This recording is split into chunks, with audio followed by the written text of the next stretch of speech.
Mr.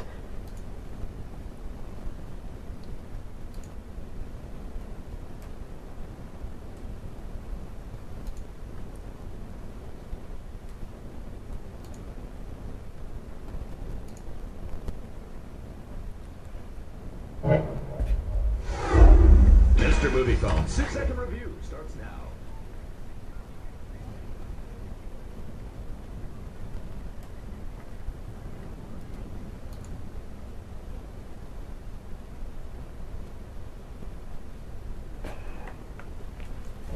And we are live.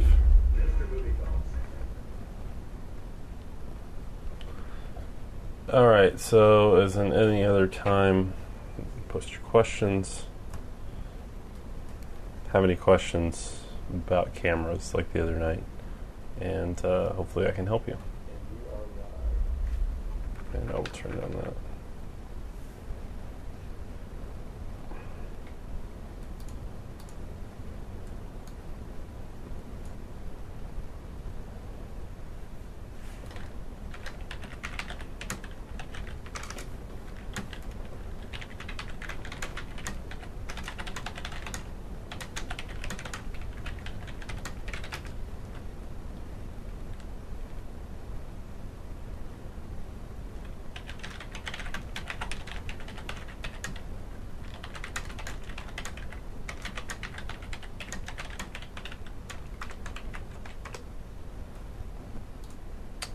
Hey, Modanov 11.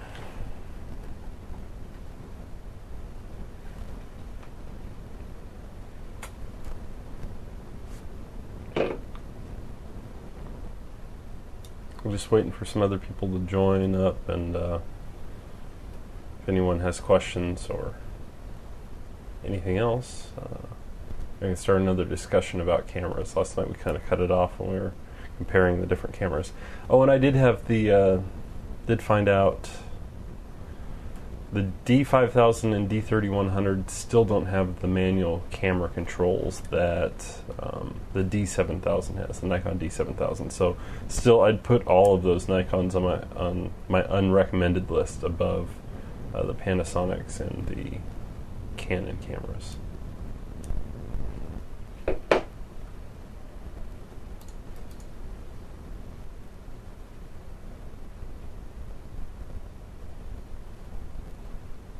Image looks a little flattish. I could change that up. Oh, I forgot to change the pixel aspect ratio thing again. I wonder if I should stop and fix that. I'm doing straight DV into YouTube, and that puts DV is 720 by 480, so that's normally stretch. You have to do the 0.9 pixel aspect ratio to squeeze it back square.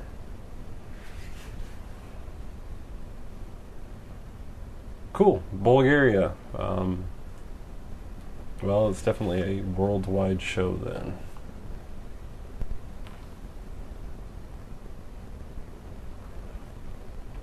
Slightly out of focus.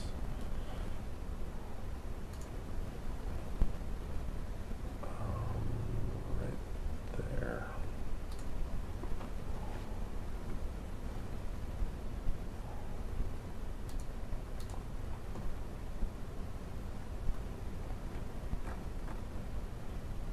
We can talk about cars. I've been talking about cars with the Kara and stuff. I think he kind of wants an M3, and I've had a Z4M. I like M3s. They're a little bit heavy, I think. I think they're like 3,500 pounds now, so that's a little heavy on my scale of what I'd consider the difference between a touring car and a sports car. I really don't consider something really sporty unless it's under like 3,300 pounds. What tutorial are you going to show today? I don't know. That depends on the questions that come in. I haven't decided on any one topic to talk on today, though I should have decided something. I just kind of did this on the go. I had an idea before, but no, I don't.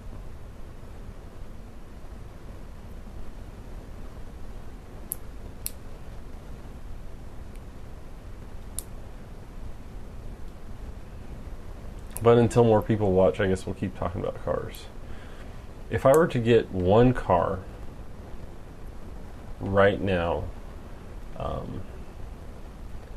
that would be pretty much perfect for me in every way, not extravagant but still expensive, it would be a Ferrari 575M. Now, it is sort of extravagant, I guess, but I would get that. But the maintenance would be very expensive. I think every 10,000 miles, the whole thing has to be disassembled.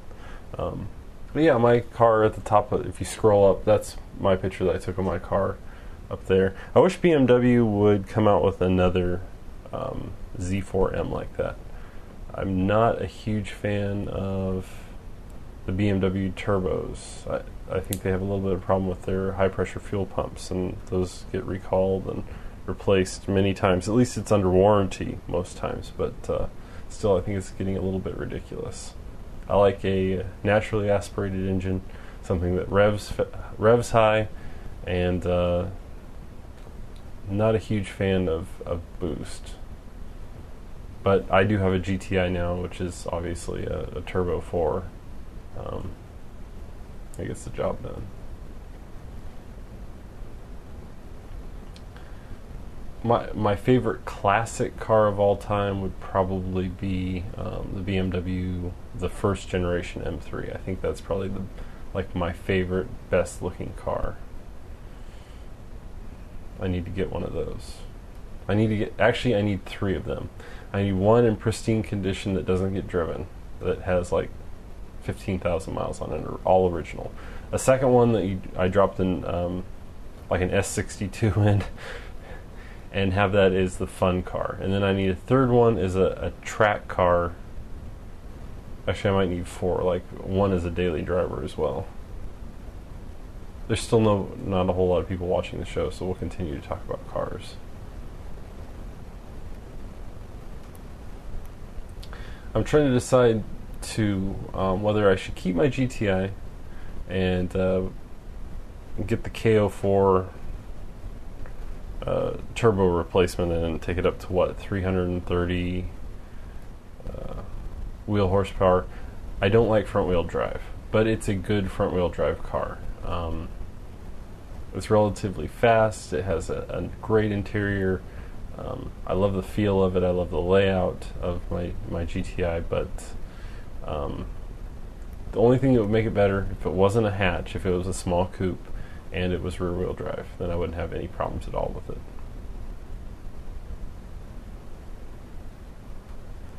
Yes, I've seen the Gina concept car, the cloth covered car. That's pretty cool. I wish BMW would make more concepts like that, but they always usually have some kind of cutting edge concept.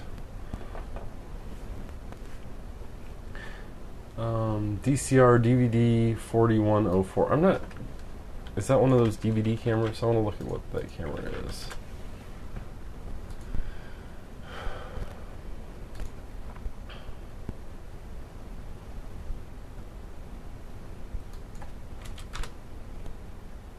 Okay, so that's one of those DVD camcorders. I've used one once. They're an interesting concept of shooting onto a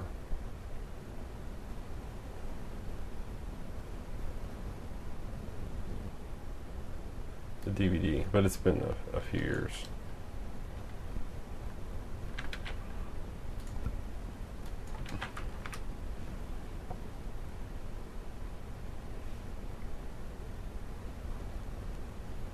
I'm looking up that car, the Rossi E-Cat. Let me look it up.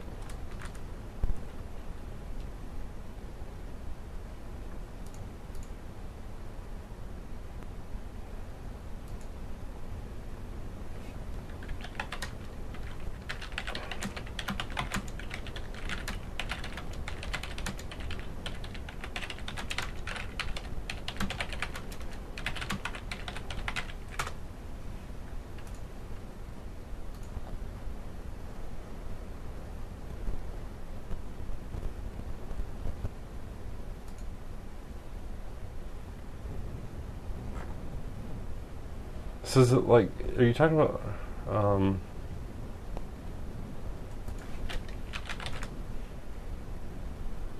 a cold fusion?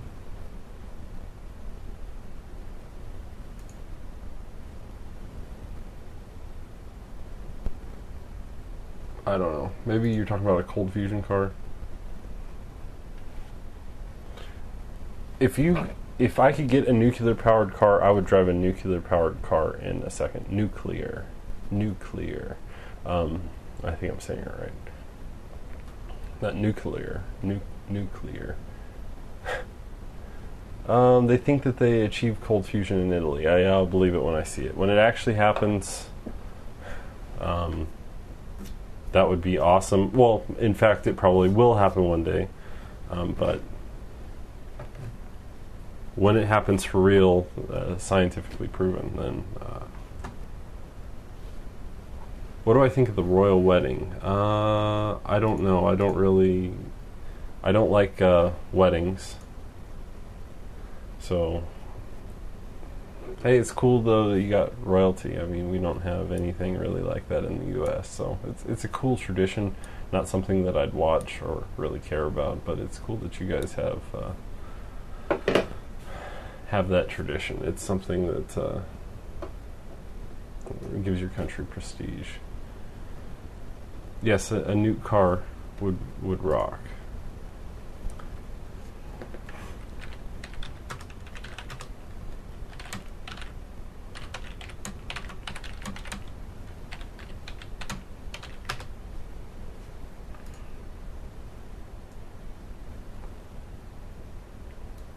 Cold fusion power plant in Greece. Hey, that's cool.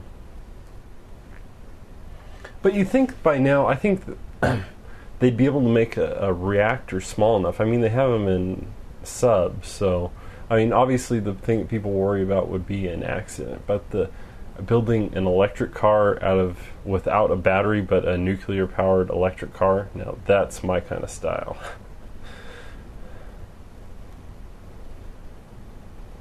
In fact, do it in a DeLorean, a nuclear-powered, call it Mr. Fusion.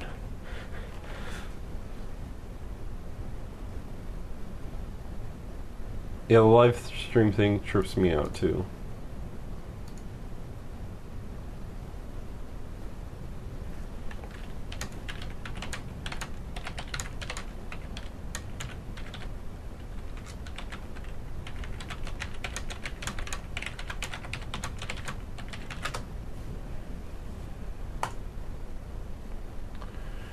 Are the GoPro cameras worth buying? They're very small, so you have to think it's like this is an iPhone. It's about twice the thickness of an iPhone, and a little shorter like that. And it records. It's all self-contained, so you can put a GoPro wherever. It's not the best quality ever. It's kind of foggy-ish depending on the settings, and I don't think the image quality is that great, but it can be placed in some cool spots, and it's used a lot as a secondary backup camera from like any show that uses car footage. Have I tried Android? Yes, I do like Android. I personally would rather have an Android tablet than an Android phone, but just because there's more apps for that. But yes, I do. I actually have Android running iPhone Droid on my 3G, but I do like Android. I prefer that OS actually, but the thing about the iPhone 4 that this has is it has that DSLR. What is that called? I forget the name of the program. Almost DSLR, and it's the best video camera app for any smartphone currently because it lets you set lock exposure and focus.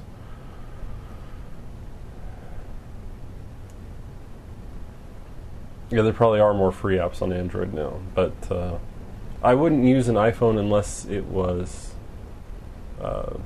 jailbroken. Well, the first thing I do is jailbreak the stupid thing. If you have an iPhone and it's not jailbroken, then it's completely worthless.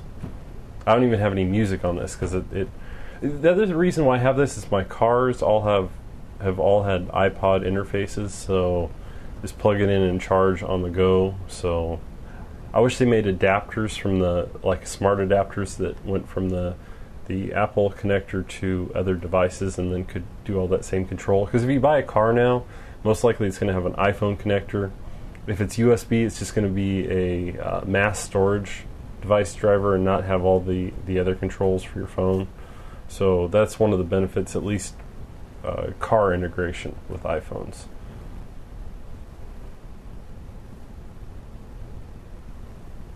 But yeah, there's Android phones that are a lot faster than this and have more memory and more speed. And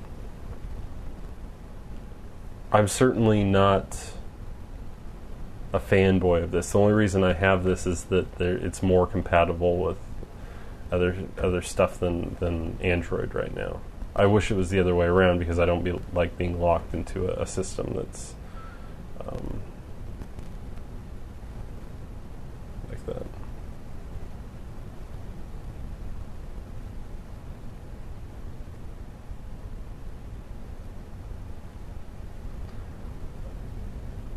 What do I think about the PSN security breach? Okay.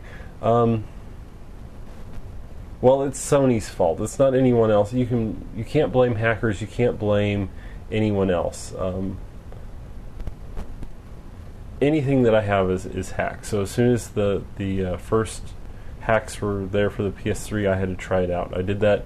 It's actually very useful because I have one broken 60 gig, and I have another 60 gig with the Blu-ray drive going out. And without that, running the games off the hard drive is very, very useful. And being able to access them all at once without swapping disks, I mean, it's hugely useful. Once I had that multi-man on the console, I wouldn't switch it back. So, but the whole reason PSN is hacked is all Sony's fault for not securing the data that they were transmitting between the console and the server. From what it looks like that the encryption was the same as that they were using.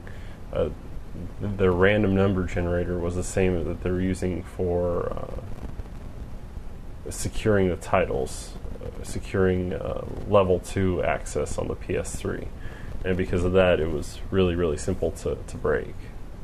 So it's Sony's fault. It was just a matter of time before that was hacked.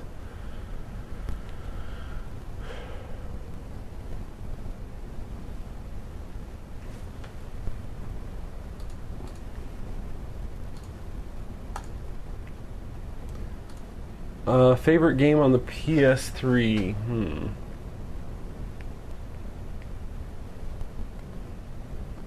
You know,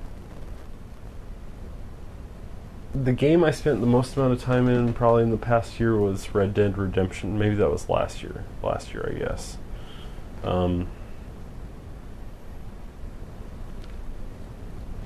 I like a lot of different games. Usually, when a new console comes out, it depends on what I'll buy. It depends on what Kojima is going to release his latest game on, because I've been big Kojima fans ever since Metal Gear on the Nintendo, which wasn't even a real true Metal Gear, but regardless, anything that's had Metal Gear ever since then, I have to buy. But I would rather game on a PC, but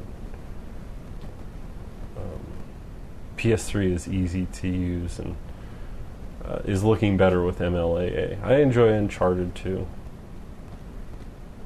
What else? What's something else I played? Motorstorm Apocalypse wasn't the greatest thing to me. Wasn't as great as I was expecting.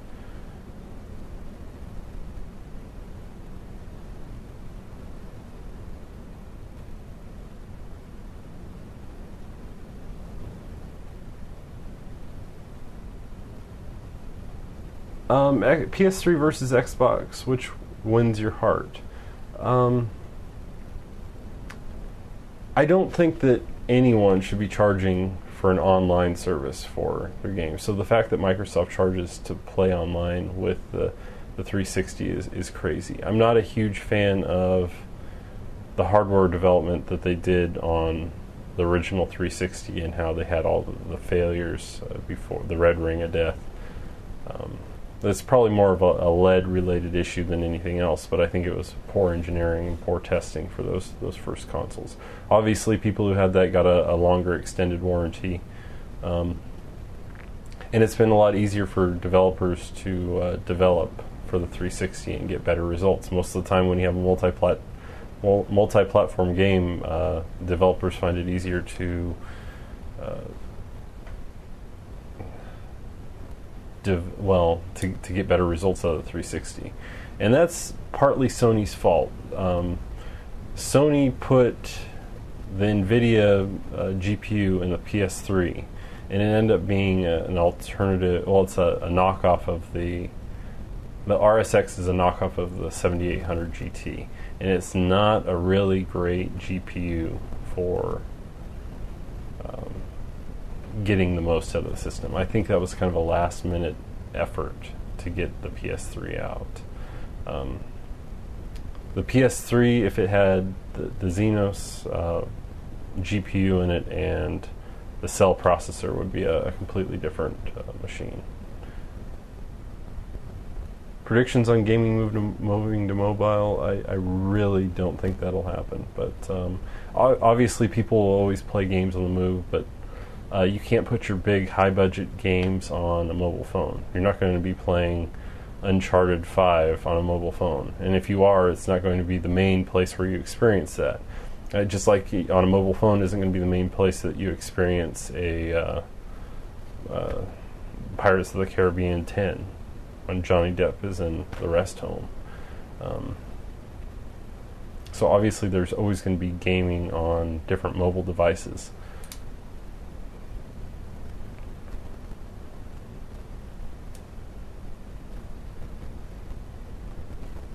I think you're seeing an expanding market of going mobile, but it's not going to all go like that.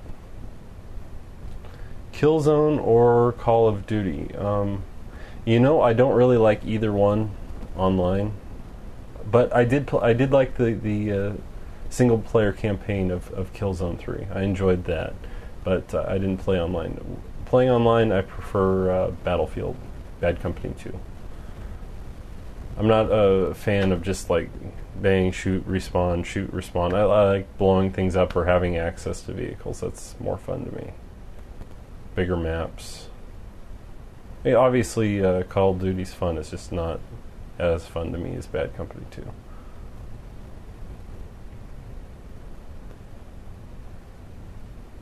Mobile phones and tablets. Yeah, but anything without any sort of input. I mean, the best type of games that you can play on a thing like this, or even an iPad, are games like Angry Birds. You can't play games that are full games that you'd play on a 3DS or a NGP or the PSP2. I will not call that the next generation portable. That's a stupid name. That's another problem with Sony. The PSP was really, really revolutionary when it came out. The power in the PSP itself, I don't have mine sitting right next to me, was amazing for the time in 2005. When you look at the NGP or PSP2, when that comes out, there'll be like an iPad out probably within a year that's just as fast as that. So it definitely won't have inputs, but I don't think the graphics will really wow for as long.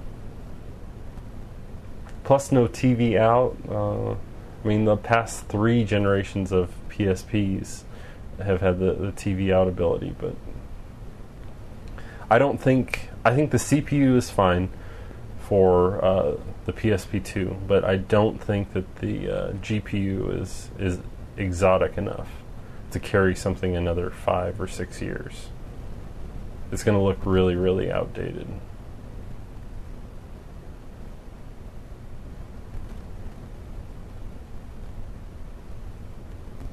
Well, you can already do that. If you have a hacked PS3 right now, you can play any game. You can modify the e-boots, and you can play Uncharted 2 on your PSP.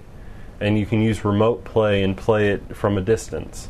But why, even if all the controls were there, why would you do that? It's not going to be the experience that you would get in your home. It's not going to take over for console gaming anytime soon.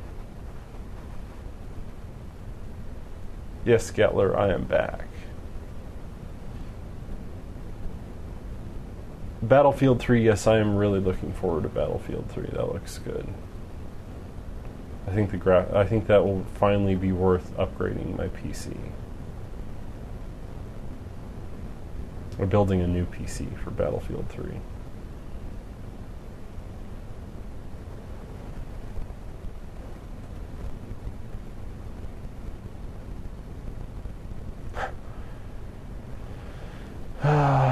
Halo. I haven't played that much of Halo.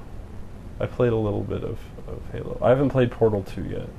Unfortunately, someone on one of these live chats told me to start playing Minecraft, and I listened to them for some reason, and I've been playing Minecraft instead. I think next week I'll play Portal 2. I'm going to be somewhere where I don't have internet access, so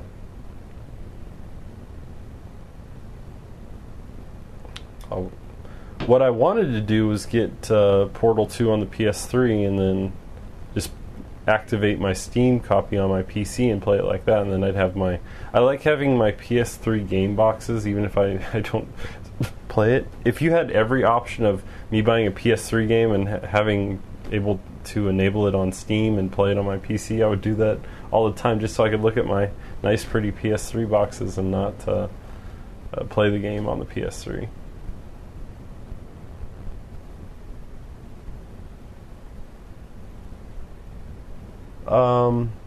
Yeah, Minecraft, what is with that? Can someone explain what... I go on the multiplayer, the multiplayer servers, and I don't have to interact with anyone else. I just want someone else to see what I design. It's what I thought of it yesterday is it's like SketchUp, the program SketchUp, and I like to design my own houses in SketchUp and see where I kind of want to live. Well, Minecraft is like a big... It's like pixel art, SketchUp, and sort of a game in there as well. And you just design the things that come into your head.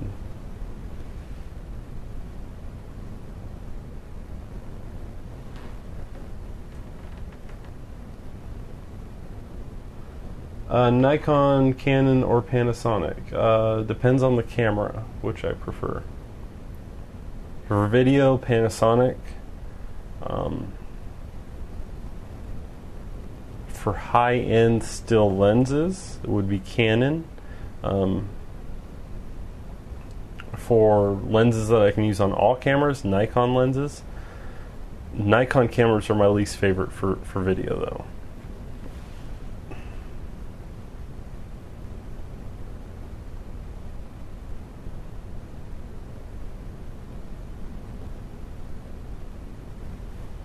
Gatler. Yeah, everyone go look at Gatler's pixel art.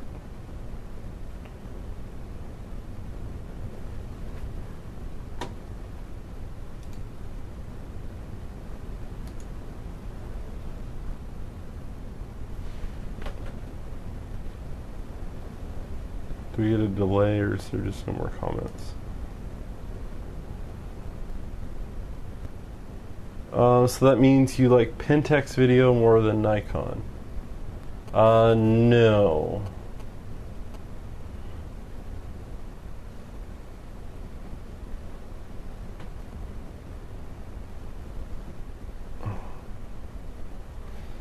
Gatler's going to use two GTX 480s. I think, what's the 560 maybe for me? I want a single card solution that's not too, not the 5.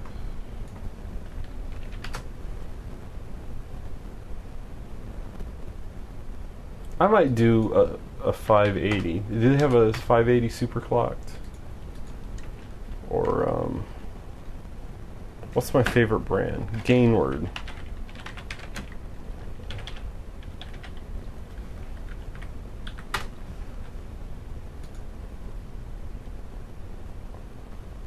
I used to love Gainward Golden sample cards. If I could get myself a nice Gainward Golden sample card again, just for old times. Oh, they have a 580 Golden sample. That's probably what I would get.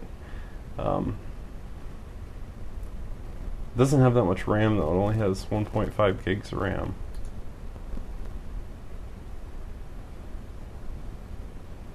But it's probably faster RAM though. I would probably try that.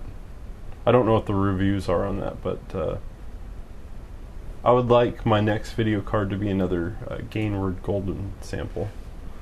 EVGA makes good cards too.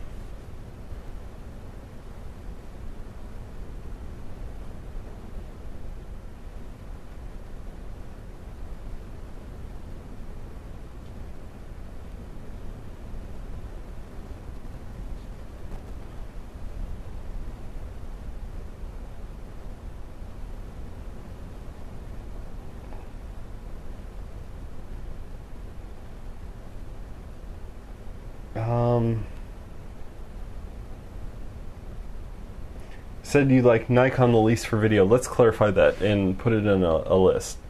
Best video would be Panasonic. Below that, Canon, and obviously the Canons that can be hacked are going to be the higher end of the list there.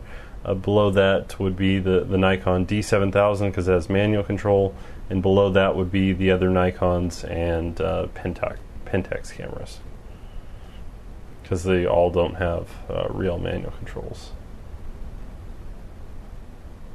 Alright, 84 AR 4216. See you later. What do I think about Linux? Linux, there aren't any apps that I would use. There's no... I don't have my Adobe, I don't have my Vegas, I don't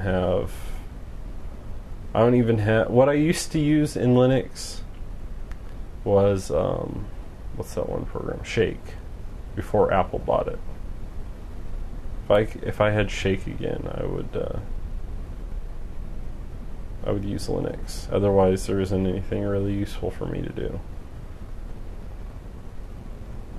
Except browse the net. What kind of monitor am I using? This is a Panasonic GT25 42-inch plasma. What camera would Jesus buy? Jesus would buy a Red Epic right now. But he'd still have to wait for it to be manufactured.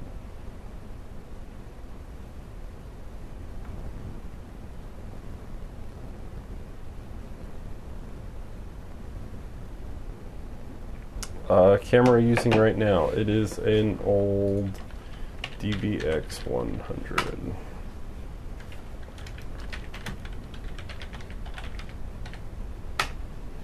Power wire.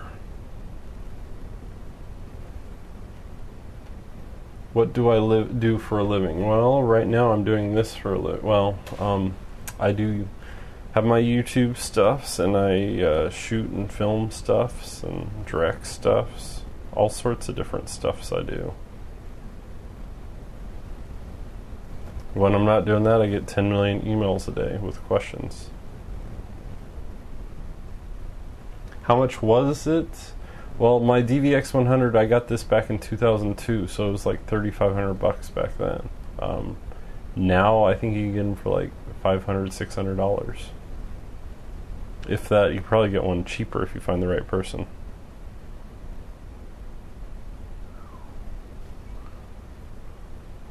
How much is the DVX 100? Yeah, Gatler's right. You can get them as cheap as $600.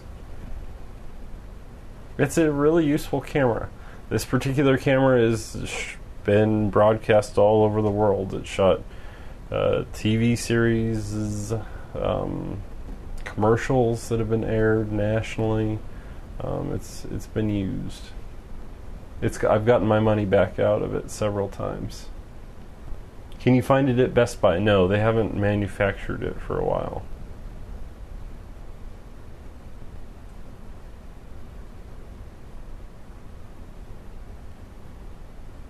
1G of anything is about 89.9 terajoules of energy. That is actually useful. What camera is the cheapest to have 1080p? Well, it doesn't. That's the wrong question to ask. You could have a cell phone that does 1080p, but because the sensor is so small, it's going to be noisy all the time. The Kodak ZI-8 does 1080p, but it's so noisy that it doesn't, unless you're in really good sunlight, it doesn't ever even come close to 1080p. So what's the cheapest camera that actually resolves all 1080p in an image? That would probably be like, because not even these DSLRs actually shoot full 1080p. Not even the GH2 is full 1080p. It's upscaled to that. The GH2 is close to 1080p, but it's not full 1080p yet. So like an HMC 40 is like full raster, and it's like $1,700. That's that. No, you could. I think the TM300, like a Panasonic TM300 or a Canon Vixia, I think those are actual 1080p cameras as well. Small image sensor cameras that actually shoot full 1080p.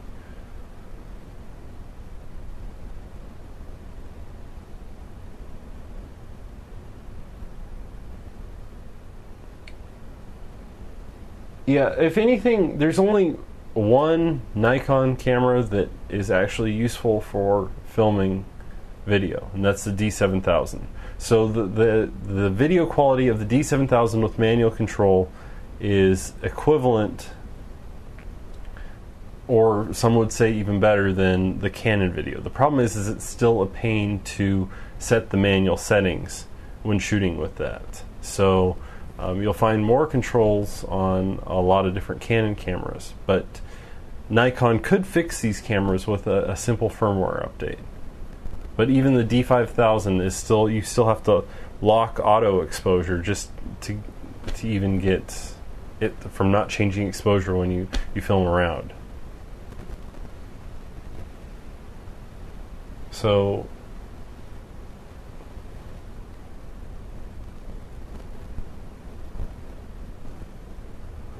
matter doesn't exist, energy and mass are the same thing. True.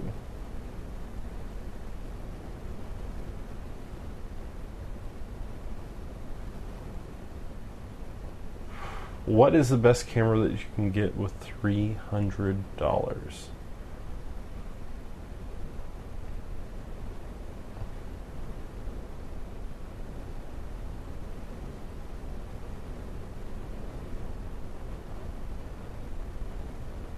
Gatler's probably right. A Pentax. Well, what else would come close? I don't know for $300. It depends on if you want a straight video camera or you want a DSLR. Because a straight video camera, if you get an older professional video camera, you'd have audio inputs. It's not going to be HD, but it'll have more professional inputs and controls than a Pentax camera. So it depends on what you're using it for. If you're deciding between the T1i and the D3100, go with the D3100 even though it doesn't have manual controls. The T1i only shoots 20 frames a second in 1080p, so that's really, really useless.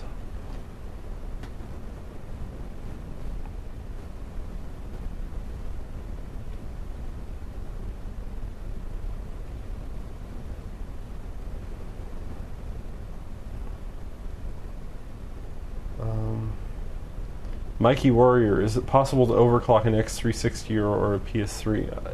I'm sure it's physically possible, but you wouldn't want to do it because they're not designed for the heat. So that, with the problems that they already have, overheating and destroying their solder, because it's lead-free solder that causes them to fall apart. I wouldn't, even if it was available, I probably wouldn't try it.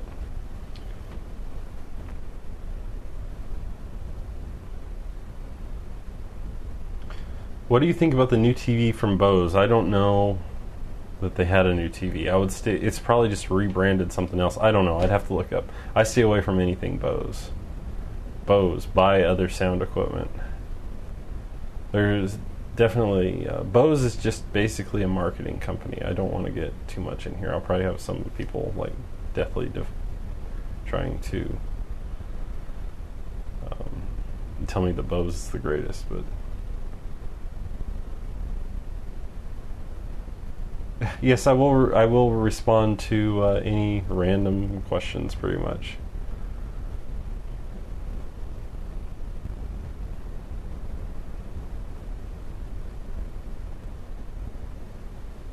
Someone overclocked the CPU of the 360 and it crashed. That makes sense. I would assume now that if you had a newer 360, because of the way that they're manufactured and the way that they're binned, that the newer chips coming off the line are actually at a lower clock speed than what they can actually run. So if you were able to undervolt the CPU and overclock it, you would probably have something that would still be stable. But you might run into problems with games because they're not going to be coded like a PC game. So if you overclock and change the timing of the CPU, it might run at a different speed, or like when you run old DOS games on a faster computer, how sometimes it starts running in fast motion. I would assume that you might get issues with that, issues with playing back video, or all sorts of different things that might happen. Bose will now sue me, probably.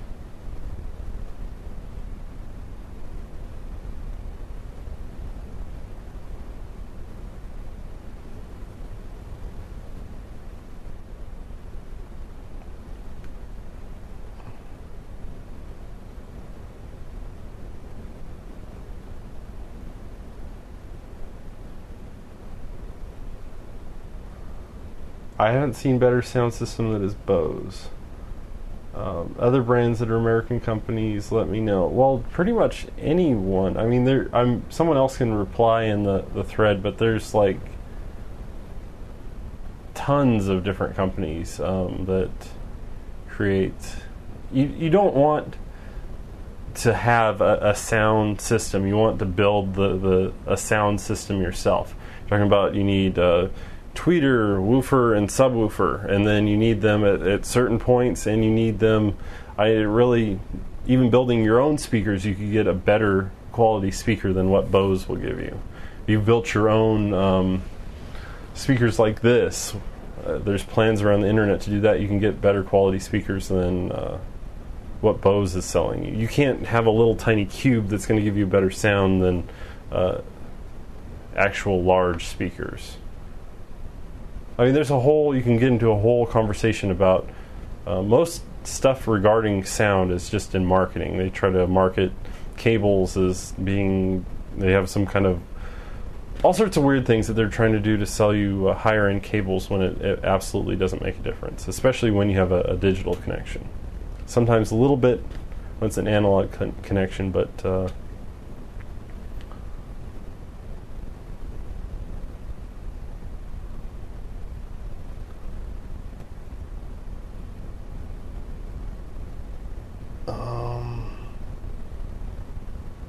KRK monitors, yeah, the KRK, they do make. There's probably a way that you're supposed to sound that out. I know what you're talking about, though. They are good, actual monitors.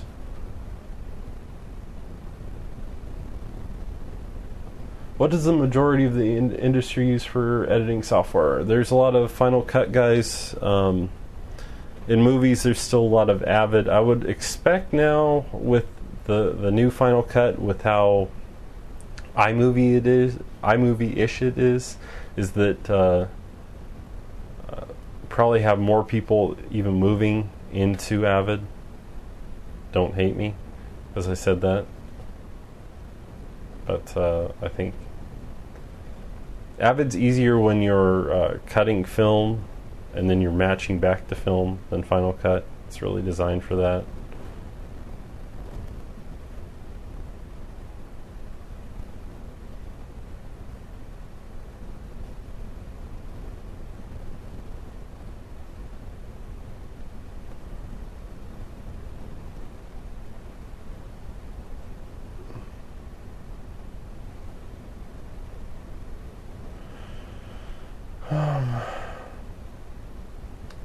Let's see. Do you like the Rode video mic? Rode makes good, excellent mics. I don't see a... Let me make sure that we're talking about the same mic.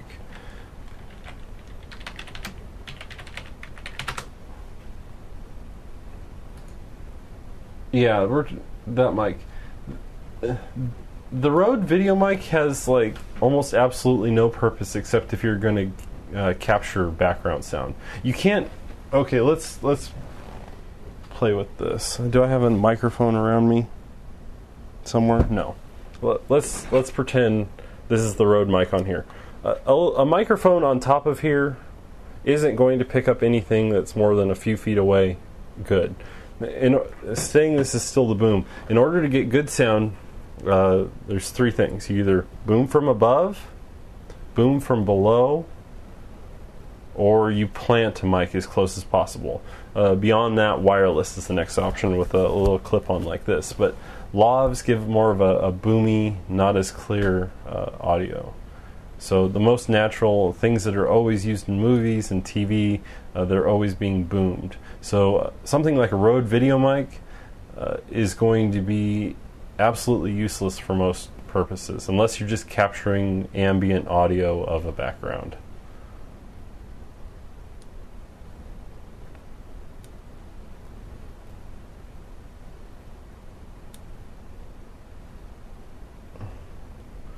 What's the best external mic for cheap? See, that's a part of it too, because if you're just getting a mic, okay, if you're going to record someone like me just talking all the time, I would get a Sennheiser wireless system, and say if you have a GH2, I would get the wireless box here and then a wireless pack for the person and the thing here. If you're shooting, if you're the only person that's going to be running the camera. If you want to get actual professional audio, you need a separate sound recorder, the smallest being like the Zoom H4n, a audio cable running out to that, and then a microphone somewhere. So, but you can't really get good audio in any way unless your microphone is within just a couple of feet of the person that you're filming.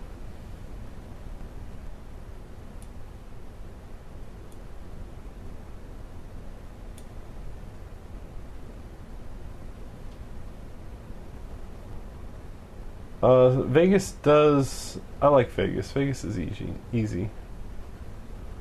Yeah, if you don't need the external inputs, the H1 is fine. If you're just going to use it recording straight into the H1, that's fine.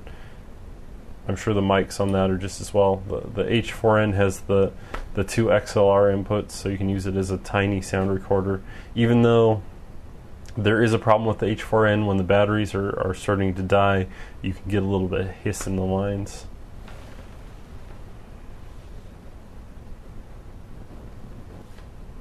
Am I going to Google I/O? Let me see what the last... Let me look up... Okay.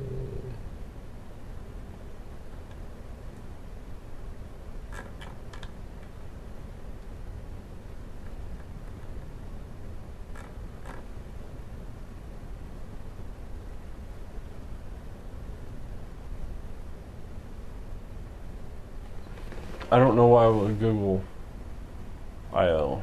On, off, 1, 0, input, output. I'm trying to decide what kangaroos. I guess it's kangaroos is saying.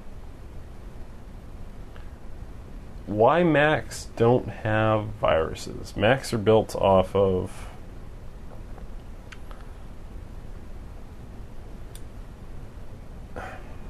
That is a good question. Probably just less people using it, or that's probably the only reason right now, is just less people using Macs and their than that. It isn't any more inherently secure than Windows 7 now, but if you want to get something infected, I mean, there's a lot of old Windows PCs that still get viruses, stuff with XP still on it, or Vista's a little less But there isn't anything inherently more virus-proof about a Mac over a Windows 7 PC.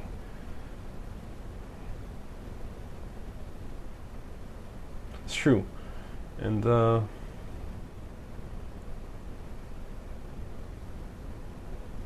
is it best to shoot flat with the Canon 7D? Yeah, I always shoot flat with the 7D. Most of the experts will agree to shoot flat if you're going to correct later. Shooting flat will give you a little bit more, they'll give you the most information to work with in post, but it will be at the cost of a little bit of noise. So depends on if you're shooting for the web, I would shoot flat and then color correct later.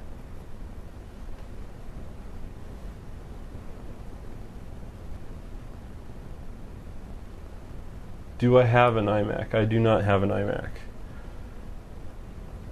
My worst experience working on one of those old Macs, that, you know, the ones that were in, were they the iMac thing, or they came in the whole big computer came in that big fruity looking case that was all plastic. One time a customer had a CD stuck in the drive, and I had to take apart that thing. And taking apart one of those big monstrosities was probably the worst computer experience of my life. There's like hundreds of different screws that all went in different places. It was made to look nice aesthetically, but the way it was built was horrible. You couldn't get inside to fix or change anything.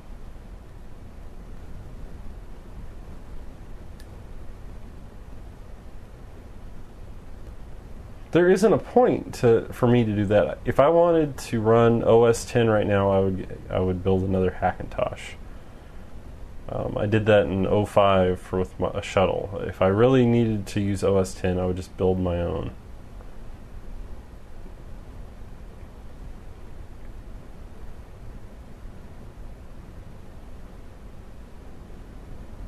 I have used a T2i Magic Lantern.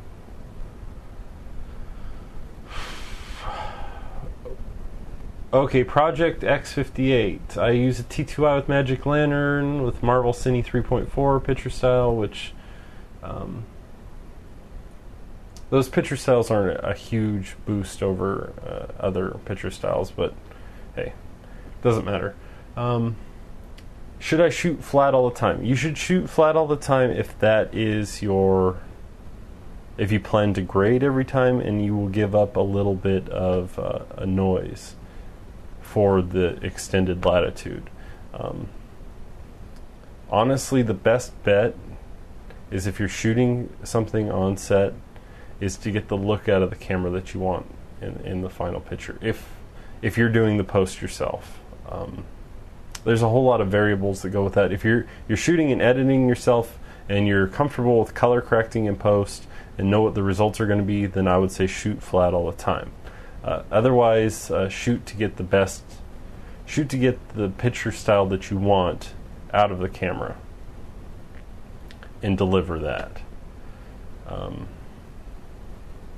And by doing that, I mean filter, use lights and filter with actual filters on the camera rather than changing settings in the camera, other than slightly lowering contrast and completely removing sharpness.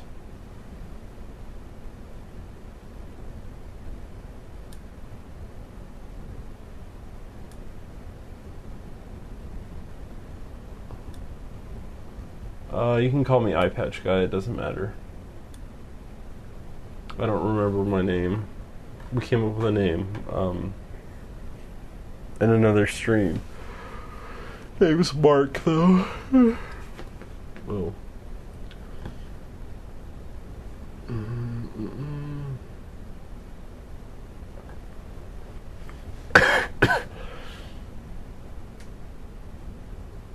Yeah, I know a lot of people that are addicted to WoW. I don't know if they're watching or not. They're probably not watching. In fact, they're not watching, but yes, I know a lot of people that got addicted to WoW for like 4 years. I don't know how that happens. I personally haven't played more than a few minutes. I don't want to start getting addicted to that.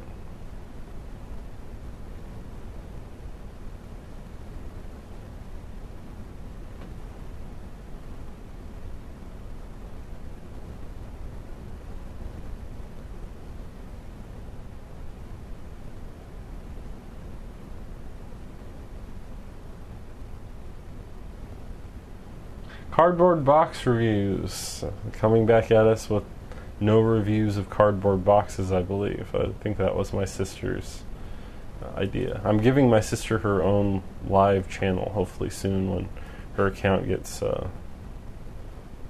activated for that. But yes,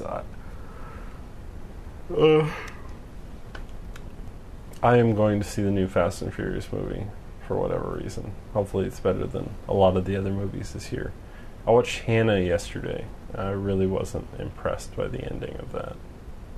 There was some cool editing in the beginning of that film, but I don't know. I didn't really particularly like the ending. Making you yawn, I'm sorry.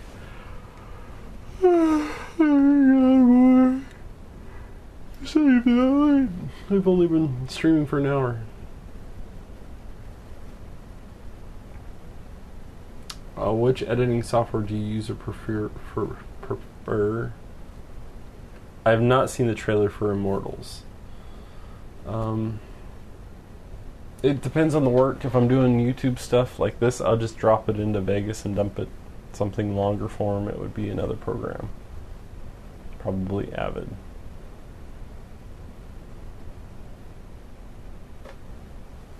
They're not that hard to work between all the different ones.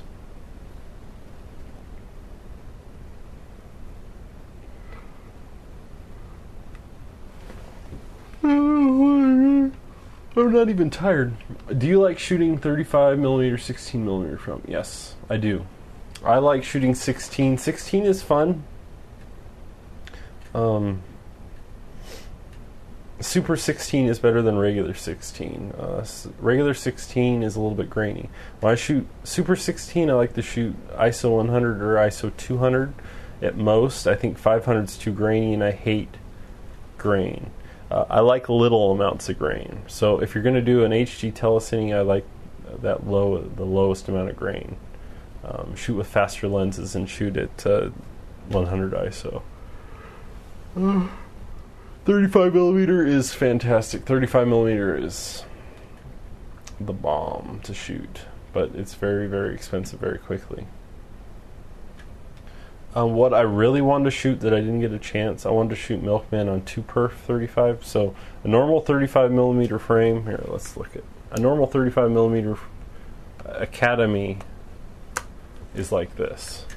That's about like what a 35mm frame is in size. When you shoot 2perf, what it does is it cuts those frames in half, and you get a 2351 aspect, and you only use half the amount of film. So the cost of shooting 2perf is like the equivalent to shooting 16mm, especially if you shoot with short ends.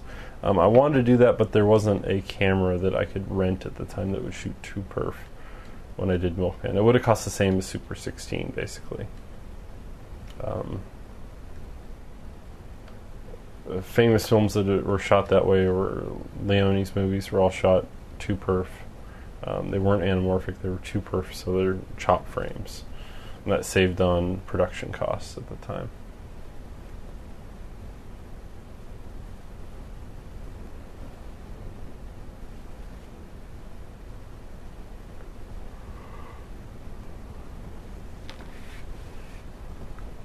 What kind of music do I like? I don't know. I don't know why I'm yawning. I'm not even really tired.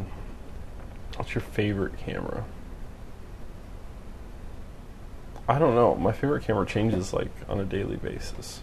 Right now, I really want to play with one of them Sony F3s. That would be fun with the uncompressed option. It's not my favorite, but it would be fun. That or an Epic S, if that ever comes out. the Light Epic.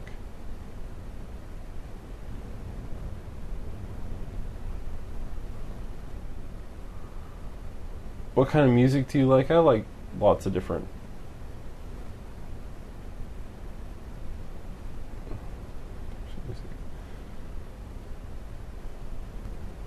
Arankas. Hi, Apache. How is the best way to assemble an idea from your mind into a story? I'm having a hard time with this. Okay, I can explain what I do. We'll do that. Give us top 3 cameras: entry level, mid, and high. Oh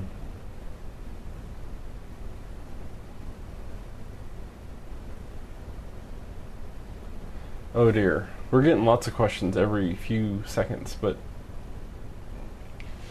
the 3 cameras. Low end would be the GH2.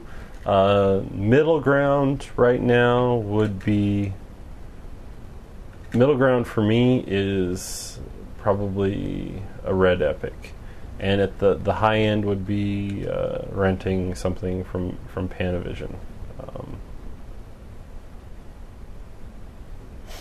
So yeah, or a Phantom above that. Probably a Phantom at the high end level. Get shots like we're in Inception. Stuff that no one's gonna ever have money for. That's reading, but yes, I've been following the Iconoshop. I think it's a cool camera.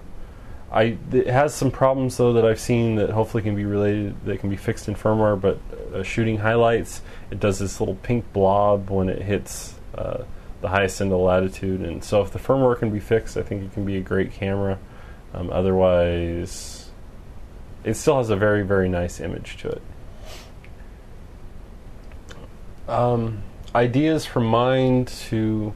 Most of the time when I get an idea, I forget to write it down. That's probably the biggest problem that I have. But what I like to do is usually stuff will come to me at the weirdest times. It'll be in a daydream for an idea for a story, or an idea that something will work. I don't know, I'll be driving and I'll zone out into that zone, or I'll be sleeping or in the shower, and the idea will come. If I don't write it right away, I like writing down on like a regular pad, and then that, or sometimes it'll just be a visual story, and I'll draw out little stick figures in a sequence of frames on a piece of paper. That, or I'll just start writing in Final Draft. But if I go straight to Final Draft, I'll end up like losing the idea somewhere in after a couple of pages. So making some kind of outline. I use Notepad a lot on the computer to like write out a rough outline just so I don't forget the idea. But I can't force ideas to come; they just happen at random times.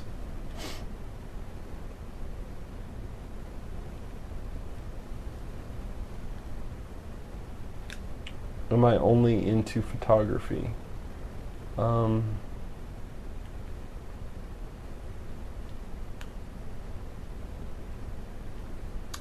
I'm into a lot of stuff. I'm into cars and technology stuff and games and guns and computers, and I have a ton of different hobbies. If it explodes, goes fast, or does something cool, or uses electricity, usually I'm a fan. If it uses all the same things at the same time, like a jet, then I'm really a big fan. What car do you drive? What car do you wish you have?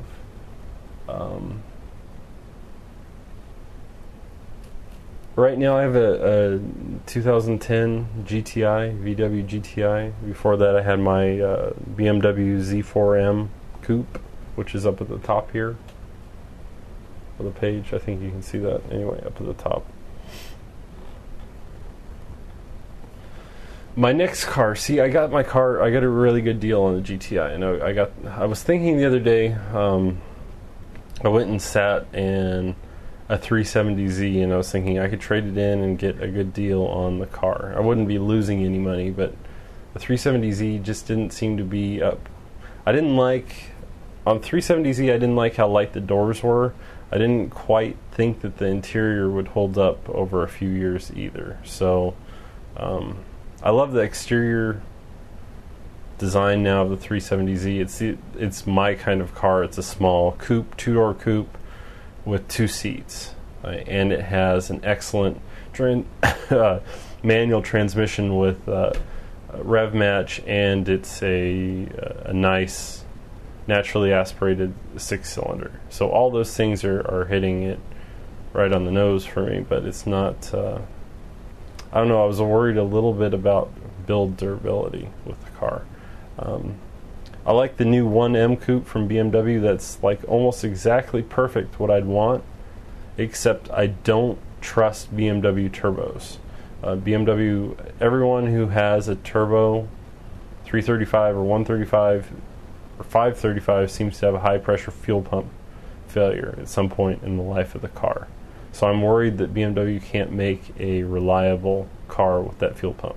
So if they would have put the V8 engine from the M3 into the 1M coupe, that would have been the perfect car for me. If they would build another Z4M, that also would be a perfect car for me. Something that, see, I had the Z4M. We can talk about cars. What I liked about my Z4M and what I didn't like about the Z4M is that it was light, perfectly balanced.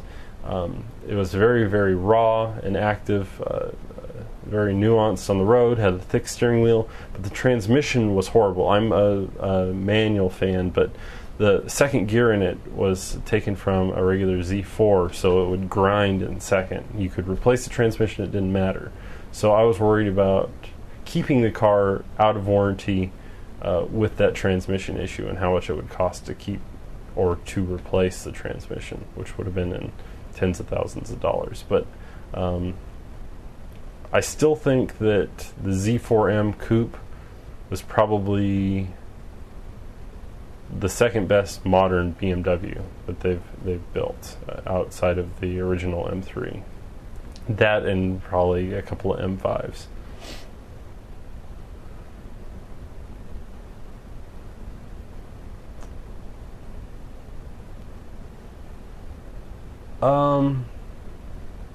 I haven't had any real problems with German cars, and I have lots of friends with German cars. I haven't had... They've been... Well, at least the problems that I had were easily taken care of or under warranty. I mean, the nice thing about VW and BMW right now is that you get first 3 years of service covered, and you get all maintenance. Even Mini has that same kind of thing. Mini isn't British. Mini is basically a German car now. It's a Mini BMW, but I don't know. I had less problems with BMW and VW than I ever did with Honda. I've had a Civic Coupe. My sister had a brand new 08 Civic, and the steering pump went out, and a whole bunch of other problems with it. Brand new car, and that was the last Honda that she'd ever buy. Now she's had her Mini for 40,000 miles, brand new, since it was brand new, and never had one issue with it.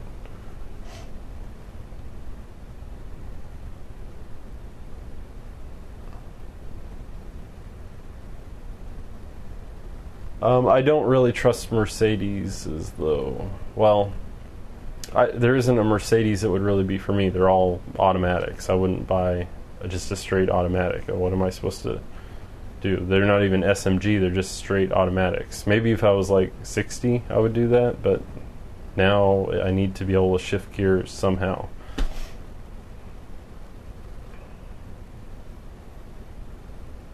Do people drive smart cars at your location? Yes, they do. Smart car's cool if you put the Hayabusa motorcycle engine in it. Outside of that, it's way too slow.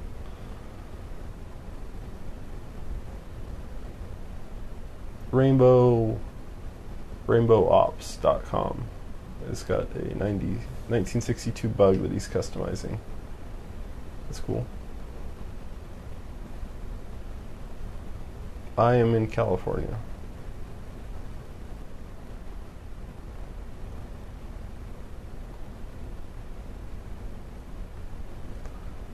Indians own Range Rover and they own Jaguar.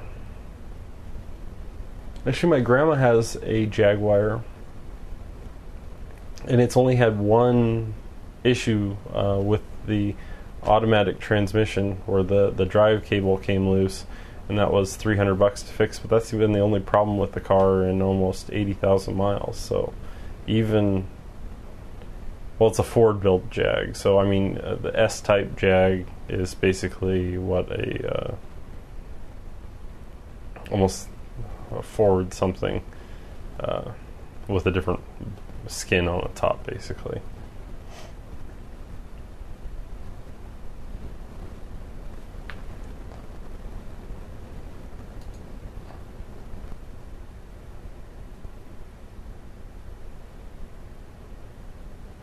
Go further in the Hayabusa car, in the Hayabusa engine, the smart car. Yeah, people take the Hayabusa engine and they stuff it into the back of a smart car, and it makes it into a rocket that can destroy Ferraris in a straight line. I think that would be fun. It's supposed to be very, very noisy because you have to tear apart.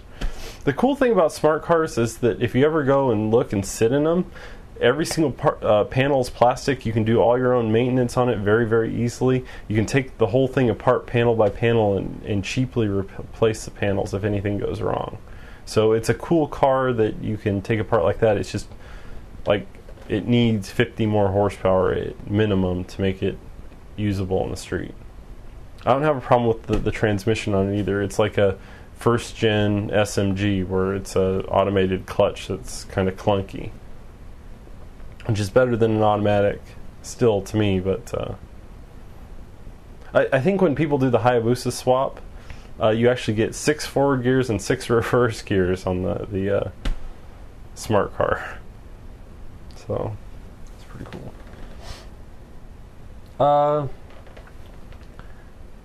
The 5D Mark III, everything you hear right now is just speculation, so I wouldn't take anything you hear, especially from Andrew Reed, EOS HD, don't take anything that you hear as fact. It's all just rumors. Until Canon actually announces and shows something, I won't believe any changes until we see the first sample video. I'm sure if it exists, Vincent Laforet is out there shooting with it, making some kind of demo video. I have seen the M3 pickup. That's pretty crazy. It's just a Photoshop, but it would be... I might actually be one of the people that would be in the market to buy an M3 pickup. I could see usefulness out of that. Sorry. Smart cars are fairly safe.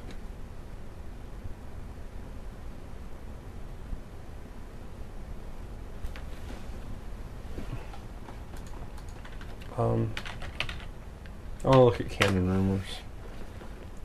So I don't think we've heard anything on...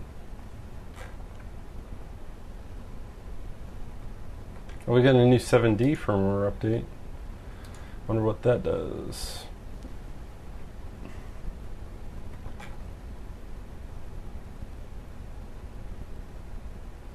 Nothing actually useful. Oh.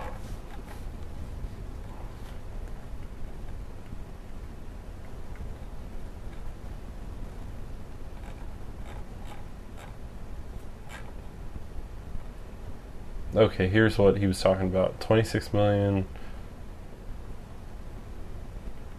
I don't know. I mean, if it's a 26 megapixel, if the 5D Mark II is actually a 26 megapixel camera, I would expect video to be the same or worse than the current 5D. So they won't be able to, if you add more pixels to a huge sensor like that, you can't read that off any faster. Because the problem is that those sensors aren't, the sensors that are nearly that size and used to be read fast are being sold to red, obviously, at a very high premium. Unless it has some new pixel skipping algorithm in the new 5D, especially 26 megapixels, I don't see how they're going to get away from the aliasing moire. If that's truly what they're doing, if they're going to bump up the megapixels to something crazy like 26 now, upping megapixels doesn't improve the picture. Having larger photo sites and less megapixels will give you better low light ability. So I would prefer them drop it down. I mean, if they made a 5D with like a 12 megapixel sensor, that could definitely be read out into comparing to that, something that's similar to that would be the Sony F3. That's using a low megapixel sensor that can be read fast, and that's why you get the excellent video image out of it. You have to remember, the more megapixels that you have in density on a sensor, the slower it's going to read out if you read the whole thing. And a perfect example of slow readout, even with pixel skipping, is the D90. So that's jello. That slow readout is that waving from side to side on those CMOS sensors.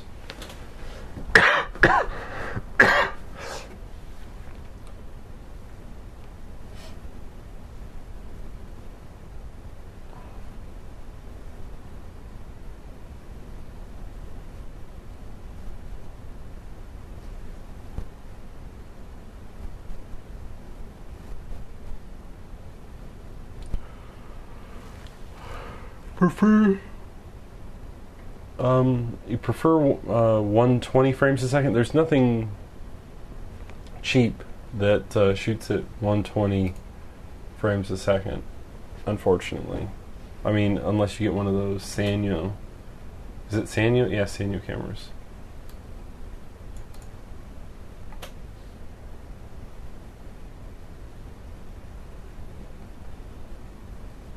Gods to Demons sent me a message through YouTube asking about he's going on a camping trip with cousins to Sequoia for a family get-together.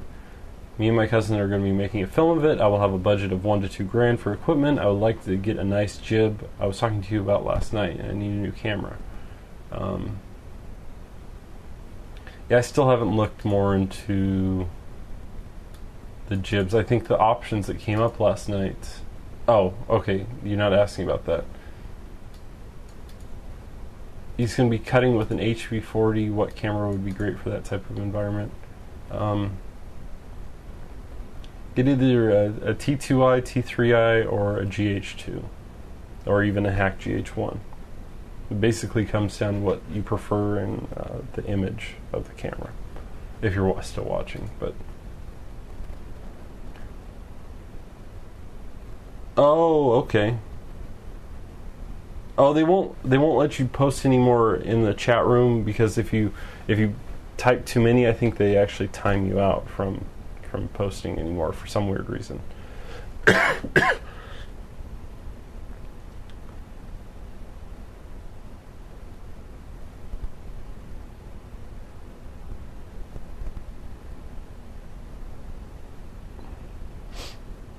Okay, let's Hal Callis, let's talk about what you said, the FS100. Even I haven't listened to what Bloom said about it, but I can tell you that it's an amazing camera. The FS100 is going to be the absolute, if you can afford it, buy the FS100. The FS100 blows away anything else remotely in its price category. The only thing that comes close is the F3. So if you have enough money for like $5 grand for an FS100 body, what I would do, and it's totally worth it, is save the extra money or get the camera on a lease and get an F3 with the payment plan. The FS100 is going to be a great, fantastic camera, but the F3 has so much more ability in that it can shoot true uncompressed and has an S-Log upgrade, something for the future. So if you're, I don't know, if you just want to spend $5 grand on a body, the FS100 can't be beat by anything. I mean, it'll destroy all the other DSLRs. What I don't like about it compared to the F3 is it only has an 8-bit output. So meaning you can't get as good of uncompressed footage out of it. That and the sensor isn't as good as the F3, so it's going to only be like 12 stops of latitude versus 14.5 uncompressed on the F3. But it's still an excellent camera. If you're comparing the FS100 and the Panasonic Micro Four Thirds camera, there's no comparison. The FS100 destroys it in every way possible. I love it too. It's a 1.5 inch crop sensor, so it's bigger than the Sony, bigger than the Canon sensors. It's the same size as like a D90 sensor.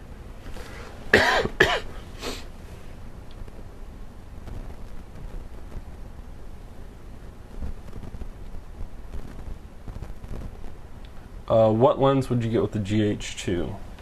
If you're going to get a GH2, get it with, well, this is more expensive. I think it'll come out to like $1,400 if you get it with this 14-140. But a good starter lens would be the 20mm f1.7. And it's something that I keep on this camera all the time.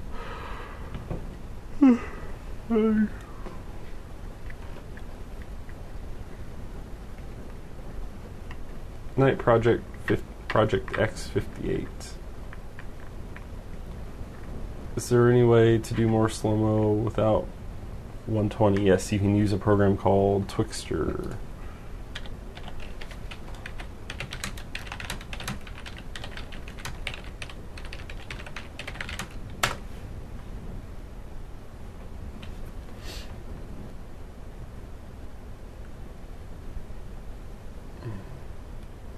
I have not seen Thor yet. I want to see Thor as well.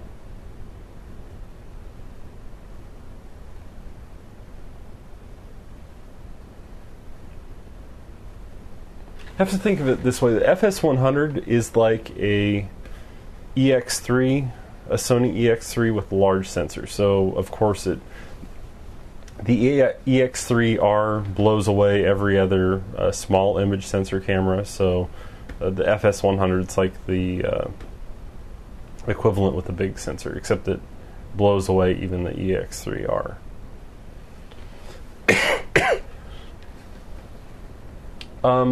Okay, 20. You shoot at 50 even with the small sensor.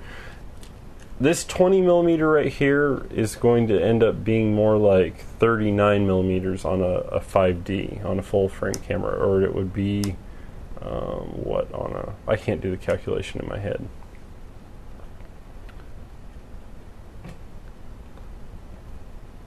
A straight 50 on this is a super telephoto on a GH2. And okay, let me show you this. If you get the 20mm lens, the best thing about the GH2. Okay, here's a 20mm lens. I have my crop mode set for this. This is a crop mode like the T3i has that doesn't lose quality. There is your 50mm lens. I think it ends up being 54. So you have a 50, and maybe it's 52. So with the flip of a switch, you have the option of turning your 20mm 1.7 into a 52mm 1.7, all with the 1080p crop mode and 1080p and 720p crop modes of the GH2. So you basically, any lens that you have with the GH2 becomes two lenses.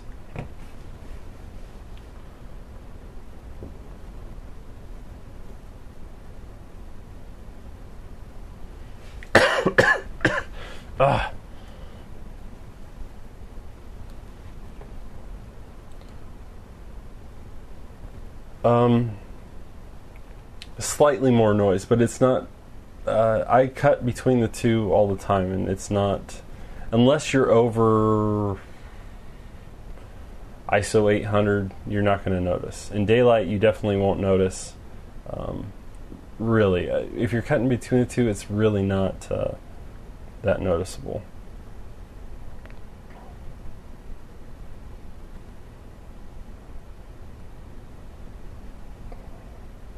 Sorry for the cough.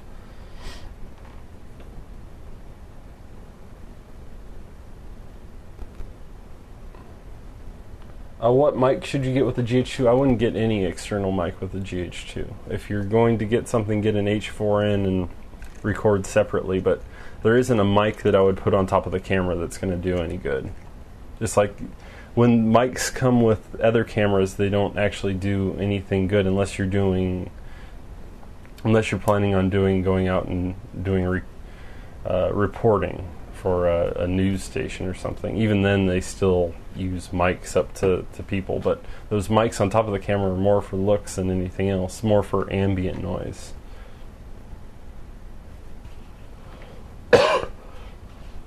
I don't like the NX5. The NX5, they're all interlaced 1080.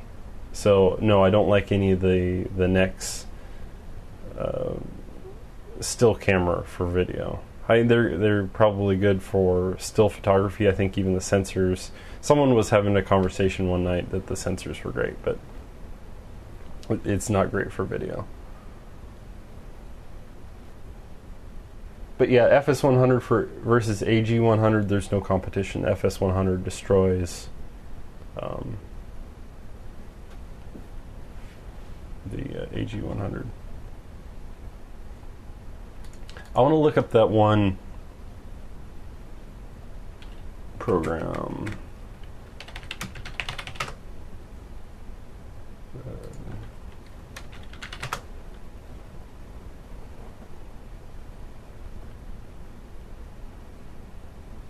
A lot of times if you're buying a higher end camera,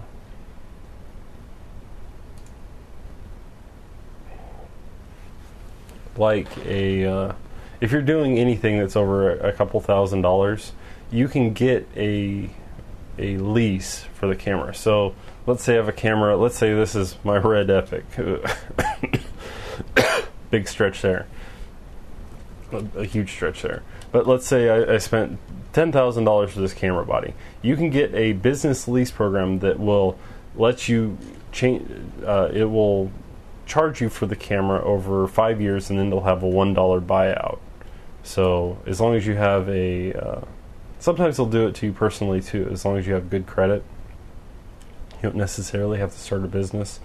But yeah, if you're going to use it, then you have 5 years to pay it off. And yes, there is like high interest on it, but if you're using it for jobs and you don't have a lot of capital up front, and you're going to make the money back on using the camera over the next few years, then that could be a good idea. Cough. I was thinking about doing Magic Lantern for my T2i. Just do it. I mean, you're not going to hurt the camera.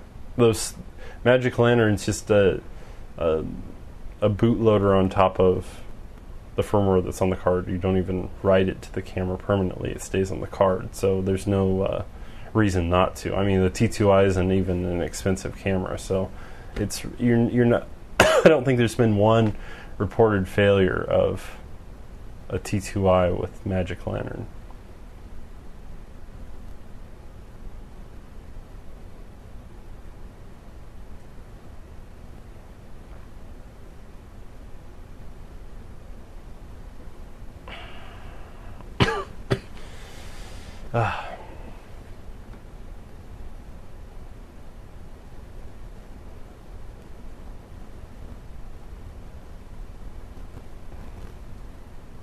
Do I prefer prime or zoom lenses? Both have particular problems to talk about.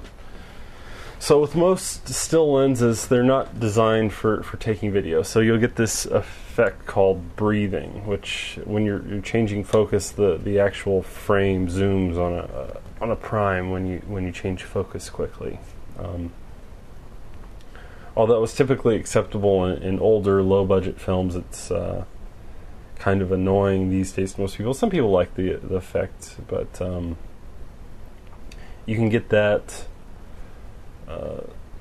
That happens with primes. Typically, primes are better for shooting video, especially manual primes, because you can actually set focus. With zooms, let's find a zoom.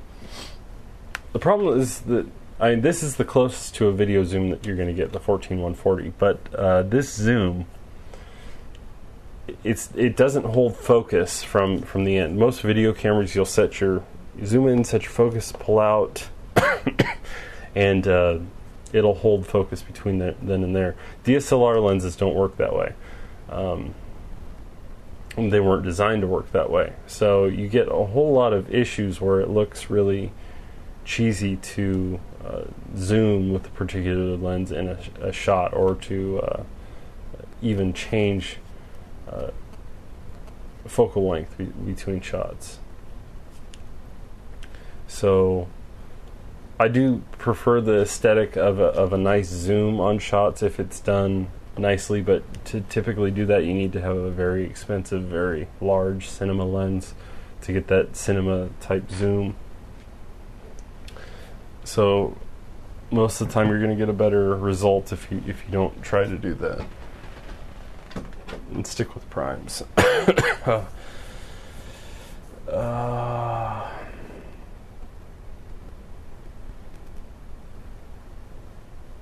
If they made large CCDs, I would prefer CCDs to the CMOS sensor. CMOS still looks weird to me slightly, unless you're talking about the super high-end ones.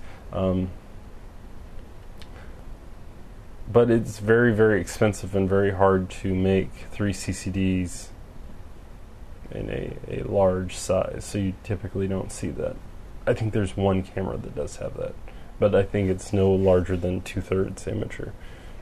Yeah, if they made this, the image you're seeing right now is from a CCD. The nice thing about CCD is they don't have any type of jello at all. I can move this across. That's something you don't worry about with a CCD, whereas all CMOS sensors will have some sort of jello. Rolling shutter.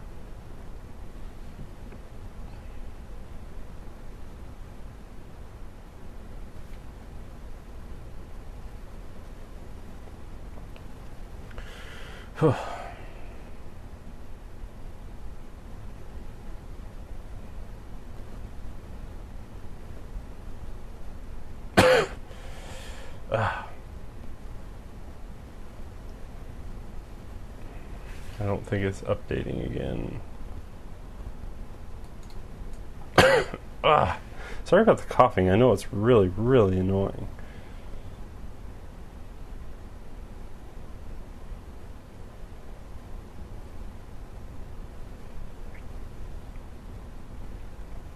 VX, yes, the VX1000 is pretty cool. If you still have one, I would still have one. Or VX2100, I've used one of those. I wasn't a fan, though, because it wasn't progressive. I was more of a GL1, Canon GL1, or a XL1 kind of guy. Frame mode. You know what? I'm going to go grab a water, and I will be back in just a minute. Oh.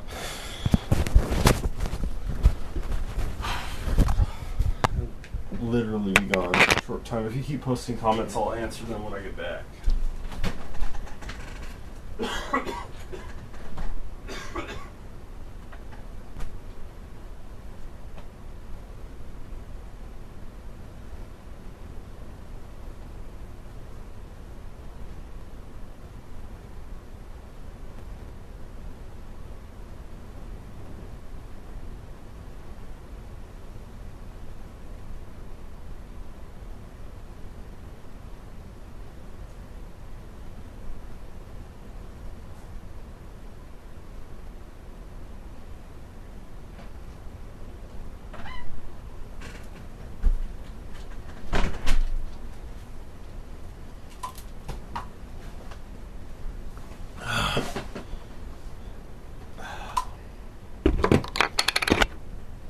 Microphone going back on. I know I should get a wireless mic. That way you could follow me around everywhere.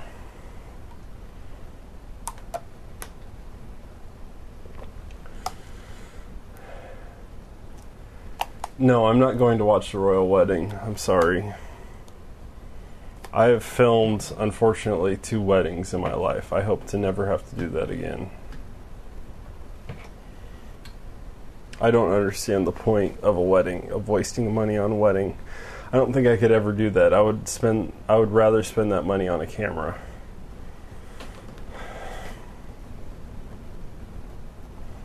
That's why I'd be rolling in the chicks, yo.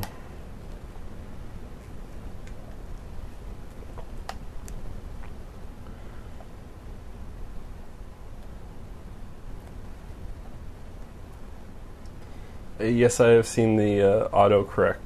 That website by Stanley Tang is posted. Stanley Tang, yeah. There's some pretty funny stuff on there, but I think it's all fake. Well, it is all fake. It was a good idea, though.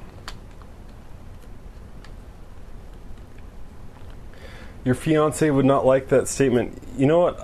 I doubt that. You know, actually, my sister is the same way. So she'd rather spend money on a car than she would on a stupid wedding. So I know actually a lot of people like that. But hey, there's lots of dumb girls out there that got to have their huge weddings. I don't understand the point.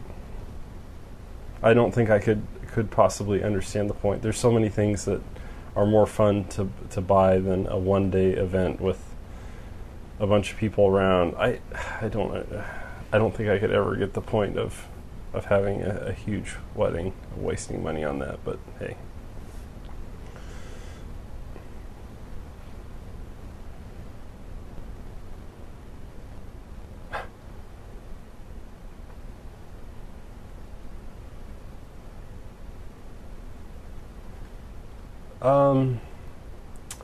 Anamorphic on a 5D. If you've got a 5D, your best bet for anamorphic, don't get the LA7200, which I have here. It's a terrible option for a 5D. Go with ISO 36. It's very, very expensive, but it works very well with the 50mm lens. So an ISO 36, a 50mm lens. Get one of those cheap 50mm 1.8 lenses because they actually fit and screw into the lens, one of those plastic ones. And the anamorphic lens itself costs about $4,000 now. Don't go with the Sancors. Don't go with... I mean, the Lomos are okay as well, but usually they need to be serviced.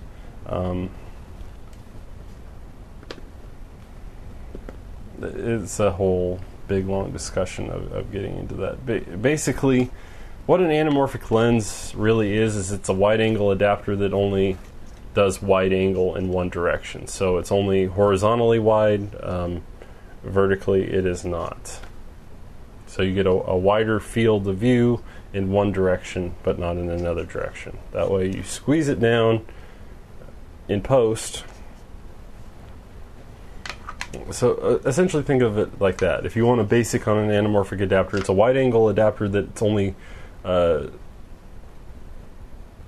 does wide in one direction, what would you call that? One plane, a horizontal plane rather than vertically.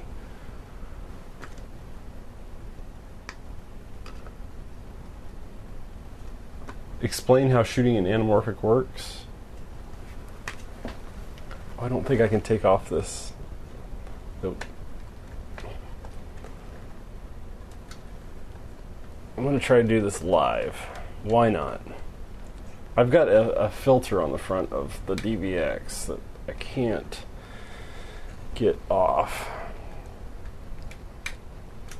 It is not coming off. Sorry. But this is designed for the DVX anyway, but let's see how close I can get. Yeah, just do it live. Hey, I know that quote. See, it squeezes in one direction and it needs to be re-squeezed.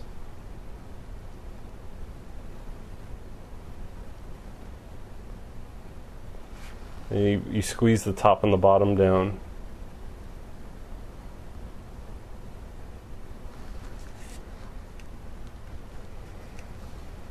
Wow, that's trippy.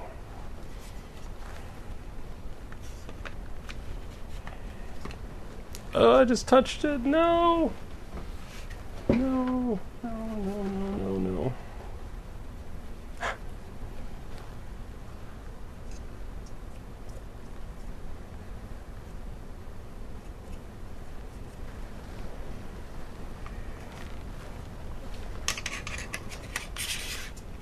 No, it doesn't change the crop. It's a, you know what a wide angle adapter does? A wide angle adapter makes the image wider. So an anamorphic adapter is just wide in one direction. See, it's just wider like this, and it's wider horizontally, but not wider vertically. So in order to correct the picture, it makes a squeeze-looking picture on the frame. In order to correct that, that's why you squeeze it down, and there would be bars to make it the correct aspect ratio.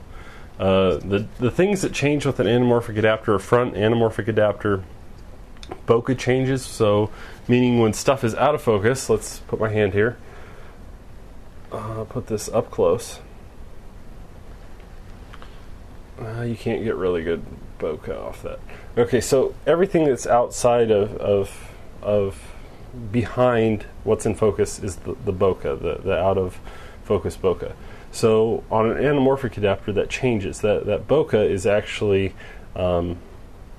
it's not circular. It's actually has a weird shape to it. It's more I can't think of this. Not spherical, but anyway, the bokeh changes. The other thing that changes, you start to get flares. Let's see if we can make this flare. So I'll show you the difference in flares. Seriously, make episode 2 of Vengeance Rise of Train. Yes, I know I need to. I know, bro. Non-anamorphic. You can sort of see that. Except it's the wrong direction. It's not doing the same type of thing. Well, you can't see the flare for some reason.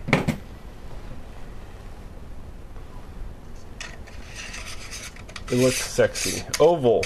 See, newer click. Oval. Make me think of things like shapes on the fly. I will get them wrong.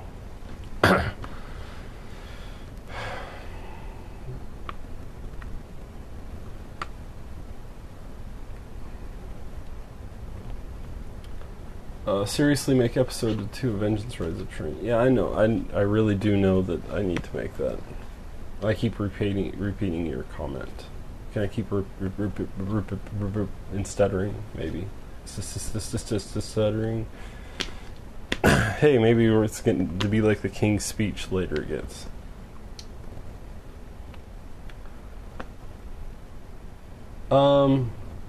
So do those flares actually look better, or just remind us of films that we've been seeing all our lives? I don't know. It depends on what your aesthetic is that you like for films. I personally like the anamorphic aesthetic, but it's typically a little bit blurrier. Stuff that's old school that was shot on anamorphic, stuff like Die Hard is a great example. Has amazing flares in it. All those like 80s action movies shot with what are they called? Panamorphs? Panavision and morphs. Panamorphs. In the 80s, I do like the look of it. The problem with a lot of these anamorphic adapters is you will get a bit of fuzziness on the side if you use it out of the best range of lenses for the adapter. So in order to combat that, because it's not made for that sensor size, you use things like diopters, and I think we've gone over this a few times before, but diopters on the front allow for closer focus. This on the front of an anamorphic adapter allows more lens flexibility. Closer focus, sharper image.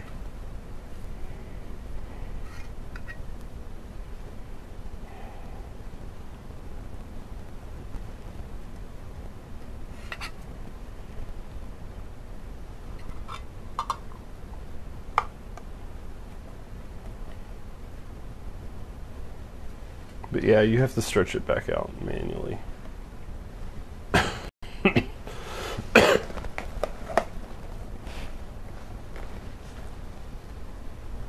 Fuzziness, like slight blurriness on the sides.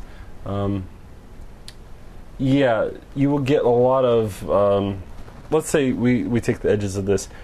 If you were shooting this on a 5D right now in anamorphic, this edge and this edge would be blurry with the LA7200. So the LA7200 was originally made for the DVX100, a very, very small 1/3 inch chip sensor. 3 1/3 inch sensors. So the larger the sensor, basically the lower the ability of using it with different lenses on like a 5D. It's really a bad choice for a 5D. Great choice for a GH2, an okay choice for a 7D, but a bad choice for a 5D. Totally missed my question. How can I get an anamorphic adapter for the GH2 or D7000? That's your question. eBay. eBay's your only real option right now. We can look at prices of what these things are running for.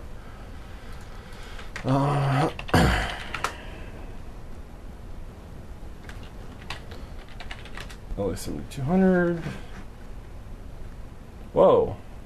They went up in price, it looks like. Completed listings. Ooh, maybe time to sell. Make some money. It looks like LA7200s are going from anywhere from $700 to $1,000. $1,100 even.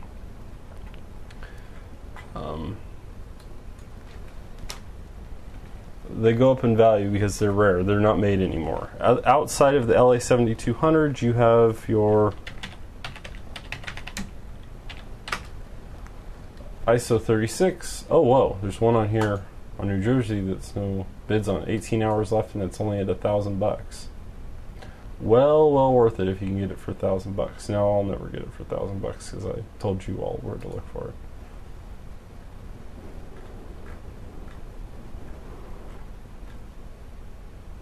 There's a broken one.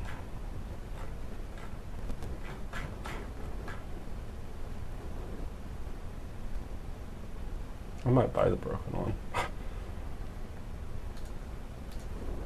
Not cheap. Would you rather watch Ray William Johnson or Shane Dawson? What kind of question is that, man? Do I have to? Am I being punished? Am I getting paid to watch either of them? I don't know. I'd rather watch Freddie Wong than either of them. Buy me one. Okay. Tell me, where do I send it? Heck, why should I buy one? I'll just send you mine right now. Just pack it up in a little box and send it to you. Walk down to the post office. How do you mark focus on the GH2? Well, you can't mark focus with a manual.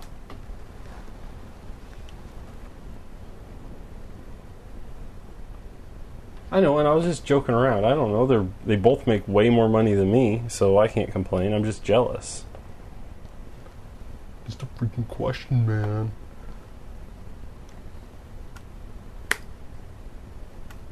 When are me and Freddie gonna do a collab? I don't know.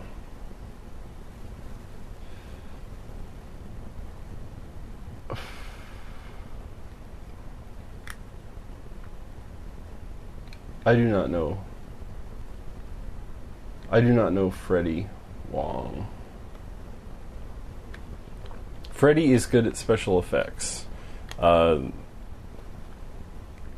image quality of the cinematography used is sometimes it's middling, good to middling, but not superb. It's good for YouTube, but it's not usually anything to write home about. But that's probably just because of the cameras used. I think he uses middling prosumer cameras that, and usually it's shot out in the middle of the day with not a whole lot of lighting. So, but he makes a lot more money than I do as well.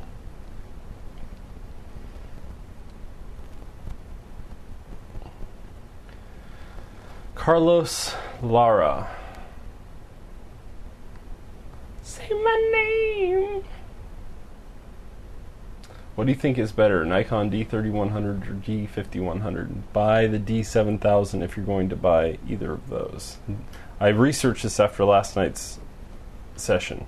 You need the D7000 if you want to have manual control in your video. So don't even think about the D3100 or D51 or D5000 or D5100. You're going to need the D7000. It's not that much more expensive either.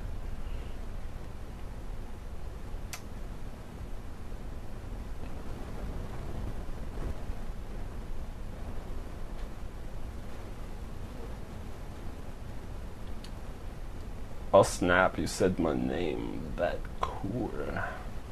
Say my name, it's Eric Shun? Shun? Eric Shun? Eric Shun?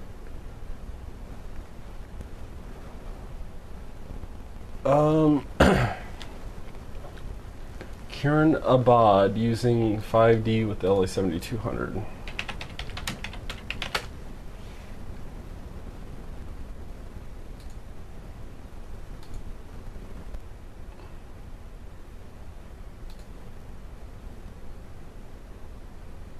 Oh, she's cool. I like her stuff. I've seen her stuff. When she has Angeline Grasson. I can't say her name. I don't know what her one is with.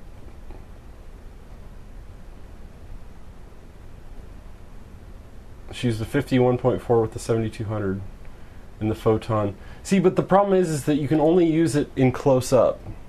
You're going to be super limited with focus distance with that. Okay, 5D 50 millimeter with the LA7200. You can only use it if you're focusing like 3 feet away. That's going to be the only use for it on a 5D. We use the diopter. Otherwise, it's going to be useless. You cannot shoot wide scenes. You cannot shoot anything more than probably 7 feet away, unless you stop it all the way down to f/16, and still you're going to have blurry edges. The diopter only fixes close up.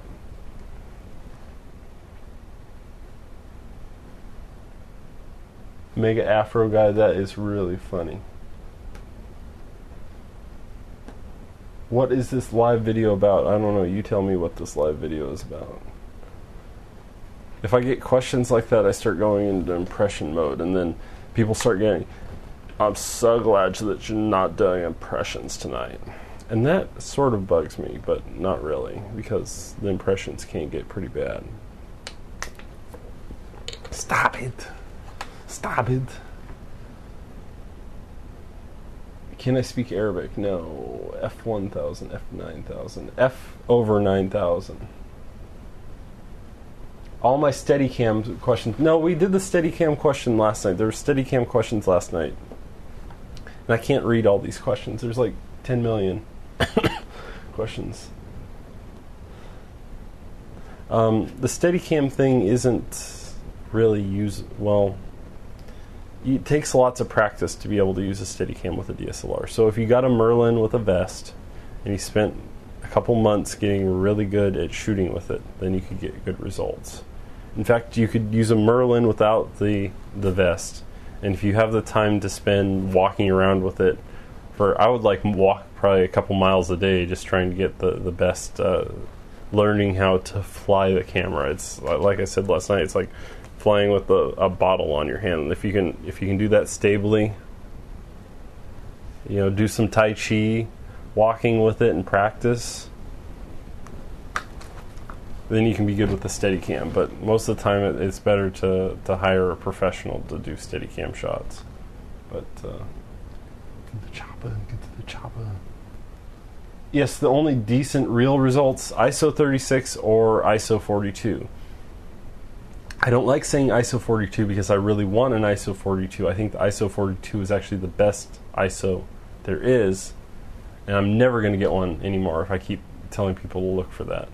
If you find one, I would really like to buy one for like $500. Please. The chopper, into the chopper.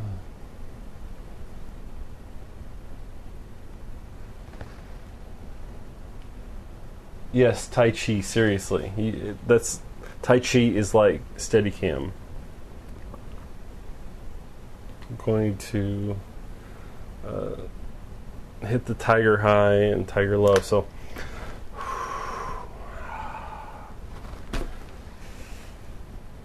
Bloggy, about the Bloggy, that's a little video cam, isn't it? Just it's probably like any of those other Sony Bloggy.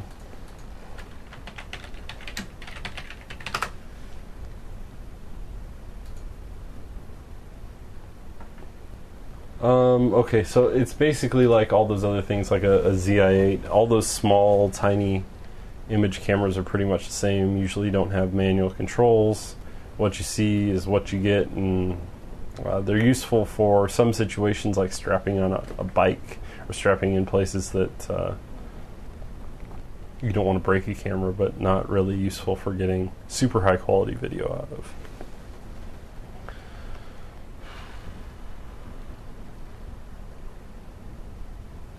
Cheesy cam. Get to the chopper. Can I play a song? Ask Cody 1, read my comment.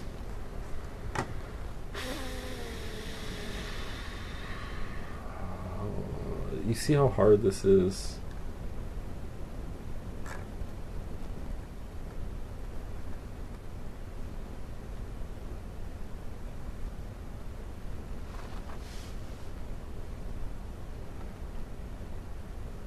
I don't see your last one. Say my name. It's the Terminator. It's the Terminator. I'm the Terminator. Good morning. How are you? Good morning. How are you? Good morning. How are you? Who said you could eat my cookies? Who said you could eat my cookies? Stop it. The Terminator. The Terminator. I can't do it really loud. My throat hurts. GoPro 1080 or Contour HD 1080. They're the same basic thing.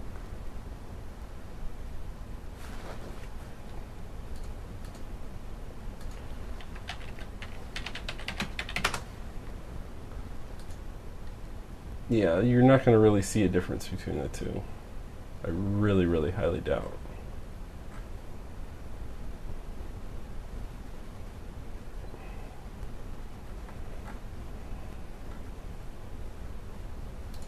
But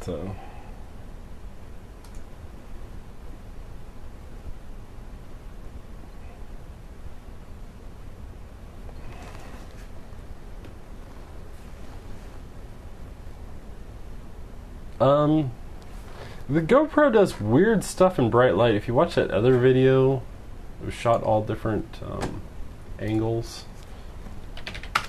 The GoPro does some weird stuff when it's in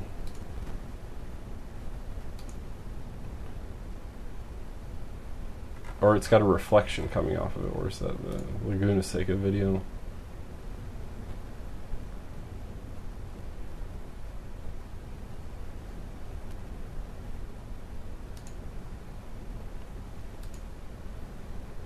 Like there's all this, I mean the lens was clean, but when it was running on this there was all that haze on the lens. I don't know why, but when it was inside the car it didn't have that haze. See this haze on it? Like the reflection back from the hood of the car on the GoPro was doing that. Not hugely impressed. It's useful, but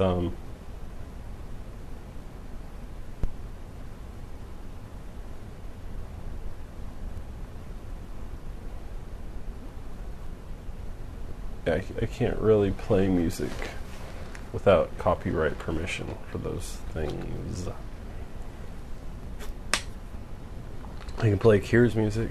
If I could find my theme, I could play that, but I don't have my theme. You wouldn't want to hear it anyway through this. I took one of those mini cams and used CCTV lenses. The result was actually decent. I can imagine so on a small camera. That's actually a really good idea. I'd like to try to put like super glue a CCTV lens to a GoPro. That would be useful if the mount would still hold it.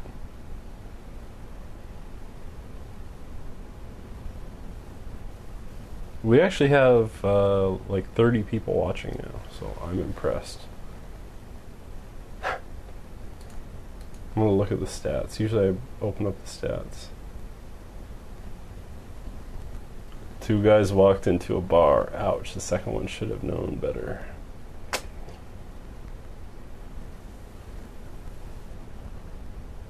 Um, 270EX speedlight, a good cheap speedlight for the Canon 7D. I assume so. I don't use flashes typically, ever.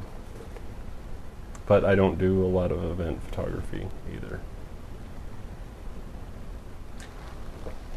I'm probably the wrong person to ask about flashes. I'm like, I would rather shoot faster than use a flash. Anything else but using a flash.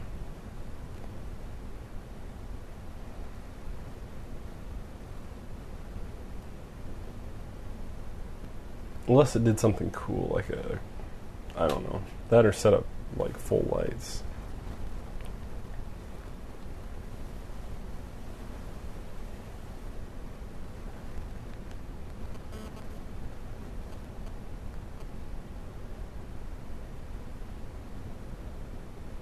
Yes, we are cinema photographers. That's an inch. Cinema photographers forever.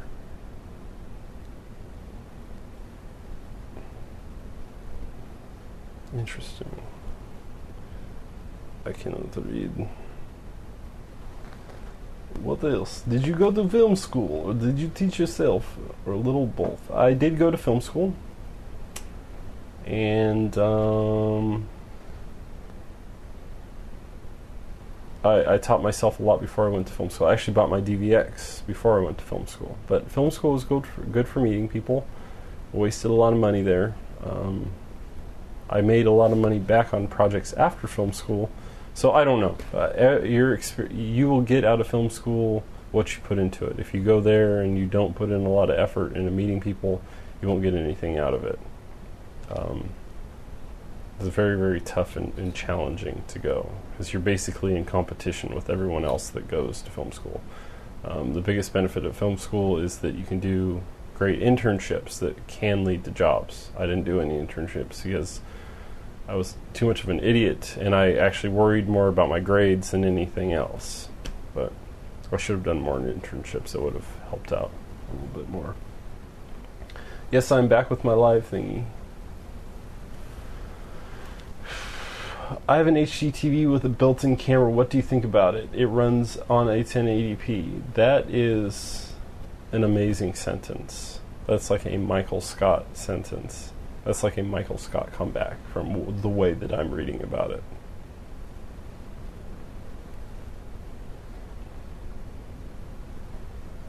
Anybody else watch the Michael Scott leave the office tonight? That was something.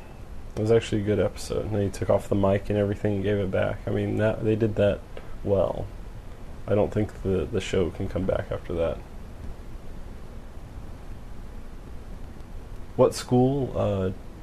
Chapman University School of Film, or now it's called the Dodge College of Film and Media Arts in Orange, California. Full Sail, I've heard good things about Full Sail for photography, I believe. I don't know, it's been a long time since I cared about my school stuff. I would, if someone gave me like a full ride scholarship, I would go and get a master's degree at, let's see if I can bounce light, at USC or UCLA, just for the heck of it. Just as something to do. But otherwise it's a waste of money for me to do that now after a bachelor's degree. Unless I was going to teach. I don't know. I don't think.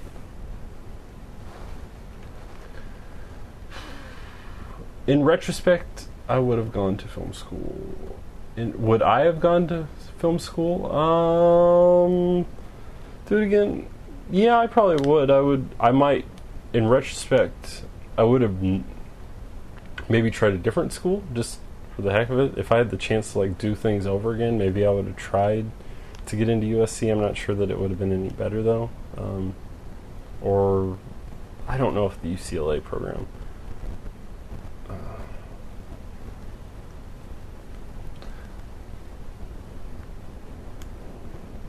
Oh, he would have, as opposed to art school. Yeah, well, if you're interested in film, that's probably... I don't know. I mean, you make your choices and then you live with it after that. I don't think that has to affect your future by picking what you choose. What case is that on your iPhone? It's like one of them in case. It's a Griffin one. I got that free iPhone case program. It's got the mock carbon fiber back.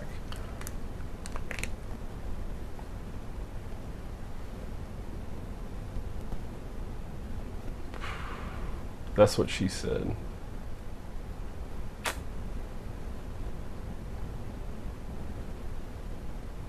I went to Academy of Art University. I looked at Academy of Art in San Francisco. I wasn't sure that was exactly for me. They didn't seem to have all the stuff that Chapman had. And I got access to a lot of toys there. I worked in the film school as... I worked in helping students with editing. Well, actually with all programs that they worked on there. So I was a tech, and I had access to everything I wanted to do. I had keys to the building. Not only keys to the building, I had keys to every single room. So that was cool.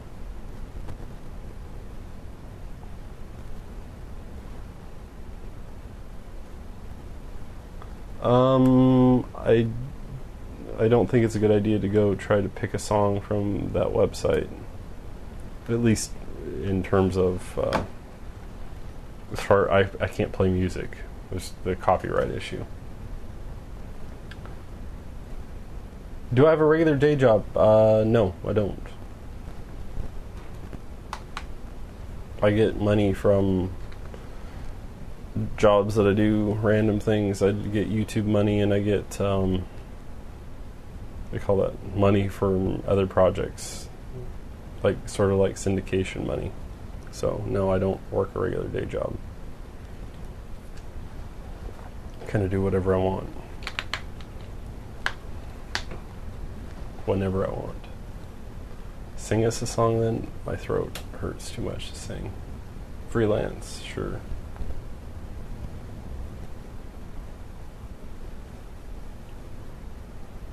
Get an HTC Evo.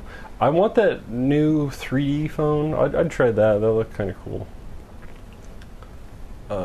Akira has, and his girlfriend both have Inspire 4Gs, the HTC Inspire. Those are cool. I'm not the fan. The screen, the fan. Where's the fan on that phone? The screen isn't as sharp as iPhones, but it's nice otherwise. I like that. Slightly too big for my style, but I don't know. The iPhone could be a little bit bigger. I'll get an Android tablet. Then people can see I'm not biased. I got to get some kind of Android tablet. I think I'm going to get a Nook Color and hack it, and then overclock it to like 1.2. The zoom is too expensive for what it is, and the performance kind of sucks. But I do like Gingerbread on it. What's the other one? No, I'm going to get the Asus E-Slate, which is that 12-inch slate running Windows 7, and then I'll show everyone that that's like, at least you can do work on a slate. And it's got the built-in Wacom digitizer. I think that's really, really cool. No, I didn't go to UCLA. I would have liked to go to UCLA. No, I went to Chapman University. I should point at my diploma on the wall.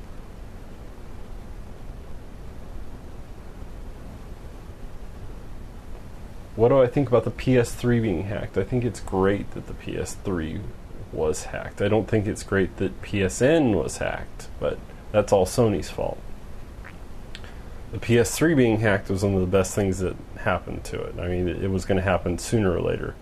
As you have to remember, if these consoles aren't hacked, at some point in the future, just like with PSN being done, you're not going to have access to these games. They'll go offline sometime, and you might never see them again. So these consoles getting hacked at some point or another is always a good thing.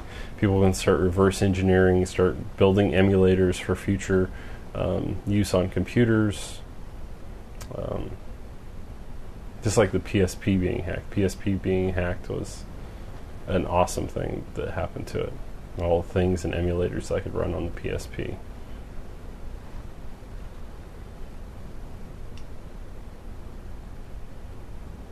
Did you major in film? Yes, I majored in film production with, I guess my specialty would have been cinematography.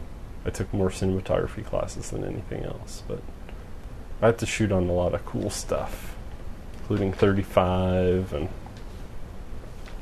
all sorts of different film. I shot tons and tons of 16 millimeter.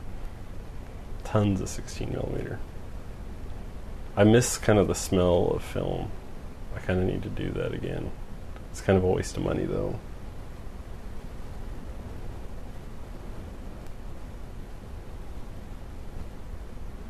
I think consoles suck, according to Gods and Demons.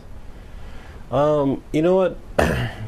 If PCs had all the game, I wish they had emulators for everything on PC. That would make life simpler. Because I've used the Motion Joy. So I can use my PS3 controller on my PC. I can take my DualShock 3 with me when I take my laptop somewhere, and then use the Bluetooth built in and play on there. I hope we get a new pad for the PS4. Something where I'd rather have the sticks up here, I think, that are a little bit wider. 2 sticks up here. Maybe I think there's a better design. I don't like 1 stick up here and 1 stick down here. The 360 pad doesn't fit my hands quite as well. I do have fairly large hands, but I don't know. I've been using the PlayStation controller for like 10 years, so maybe I just prefer that. But the sticks are too close together.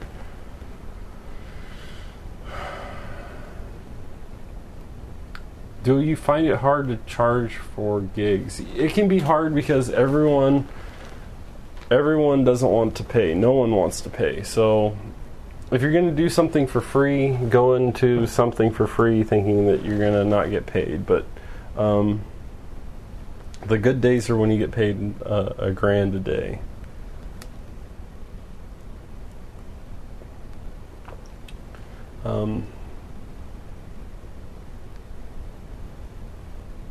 A lot of stuff, though, people won't pay anything.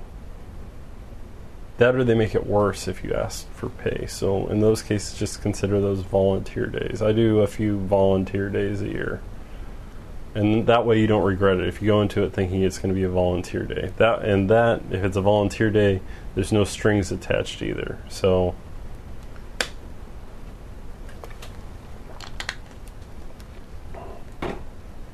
most of the time, like $500 a day is a nice day, but $1,000 a day is better. Minimum for me is $240 a day. I don't like doing that. That's no fun. But if you're just gripping stuff around, $240 a day at least gives you a little bit of money.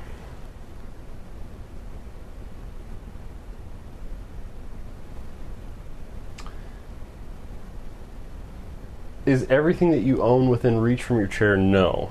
Everything that I own is not within reach from my chair. I wish it was.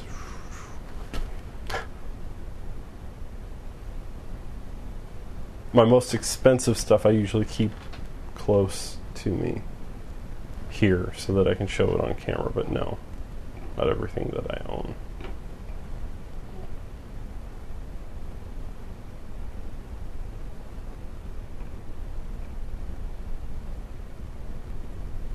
Super 8's cool. I have shot Super 8, but I don't think it ever got developed. I'm trying to remember. Yeah, Super 8 is cool. No, I can't because it'll be right in the light. This is a room, just a small office room.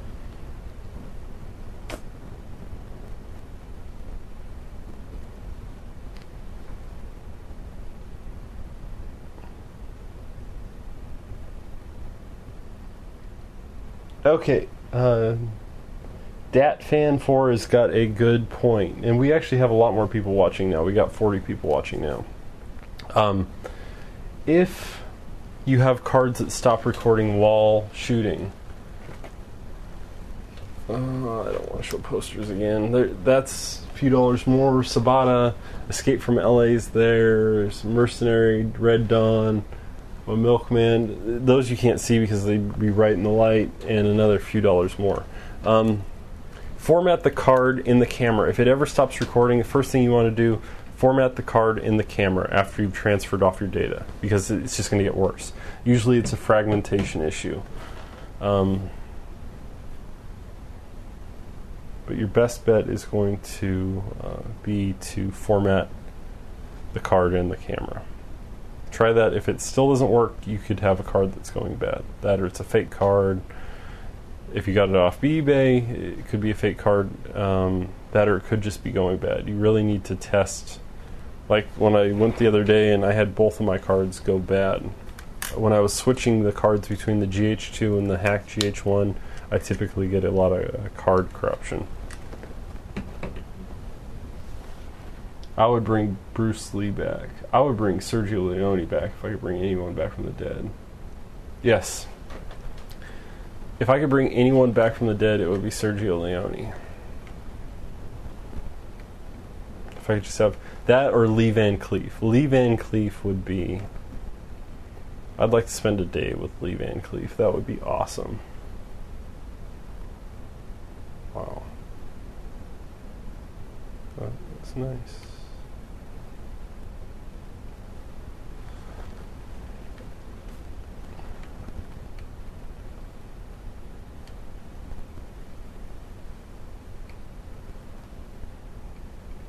Holy cow, we got a lot of comments. A-Data cards can be good and can be bad. You need to test the card thoroughly before trusting the card. Write to the card fill up the card completely, dump the files, and then format the card. A-Datas can sometimes have problems. I've read of them having problems because usually they're a cheaper card. My girlfriend just got me a D3100. I haven't had an SLR of any flavor for years. What would recommend as a subject location to get started and build some confidence? Do you have a beach nearby that you can go to and shoot some birds and shoot the sea? And that, or if you live in the mountains, you can go to the mountains and shoot some scenery there. That, or if you're in a downtown area, go into where the biggest buildings are and shoot there. You can usually get some fairly epic shots. Sunsets always work. I like that. A car show, like on a weekend. Go to a car show and shoot some cars. I tried that. Remember, with a D3100, you're going to want to set your... you don't have manual control, so this is obviously not that, but it still has the same sort of thing.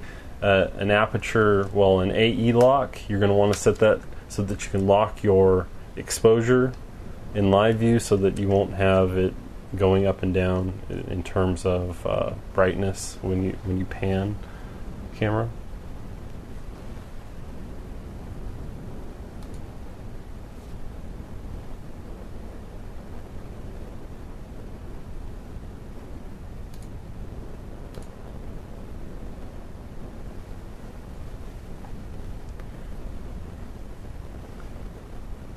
Does AVC decrease in quality when uploading to Final Cut Pro? Not necessarily. But if you do successive generations of it, it can. For Final Cut, from what I haven't used it with AVC, but your best bet would be use Cineform, so convert your files to Cineform and use Cineform in Final Cut versus anything else. Unless it's just going to be one generation, so you dump your footage in and then you're sending it to the web or Blu-ray or something, then it's fine to leave it in AVC.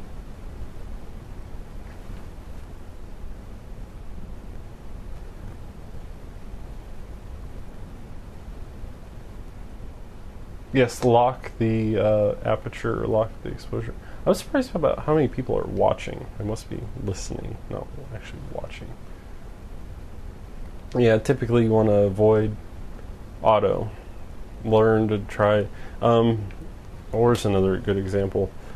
If you're shooting with that, try out the aperture priority and shutter priority first before going full manual, and get a feel of how that works for you, and then you can switch to full manual. Ugh. Time is it? It's only 1:40.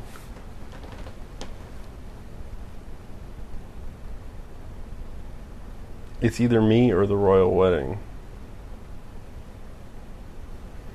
Does your office smell like cinnamon and soap?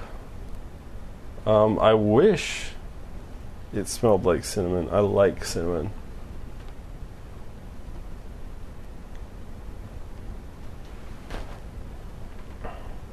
Yeah, the new Final Cut without rendering, I suppose. When that happens and test it with ABC, then we can get into that. It doesn't really smell. It smells like sort of smells clean. Probably because I just cleaned it. It was a giant mess. Hey, can anyone confirm this for me? If I order a cinnamon dolce latte, it's in Spanish, it's dulce, right? But when you go to like Starbucks, it should be Italian, so it should be dolce, unless I'm an idiot. But they all repronounce it dulce, which annoys me, but I suppose if I'm wrong, I'll gladly accept being wrong, but it should be dolce, right? Instead of dulce.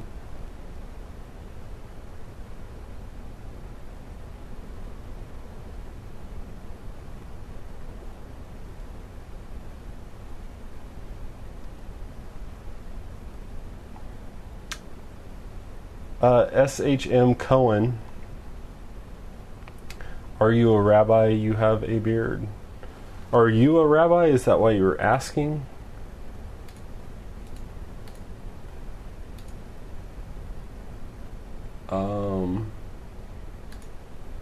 I would assume that you're...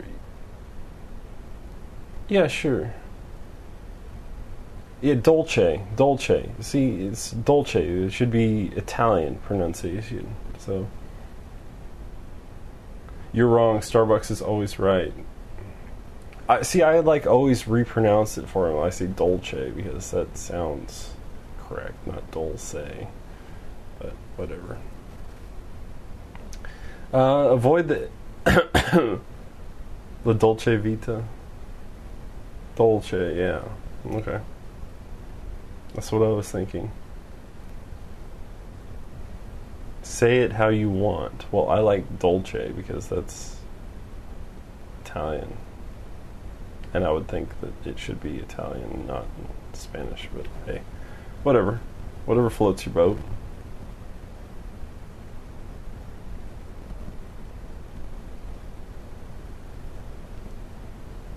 No, there is no way. The limit on the T2i is FAT32 limit of a 4 gigabytes. So unless they allow like a different format on the card, like if they allowed like NTFS, that limit's based around that. That or if they did a continuous recording, it's actually really stupid the limit. Dolce and Gabbana, another Dolce. Yeah, see, I'm getting more votes for Dolce.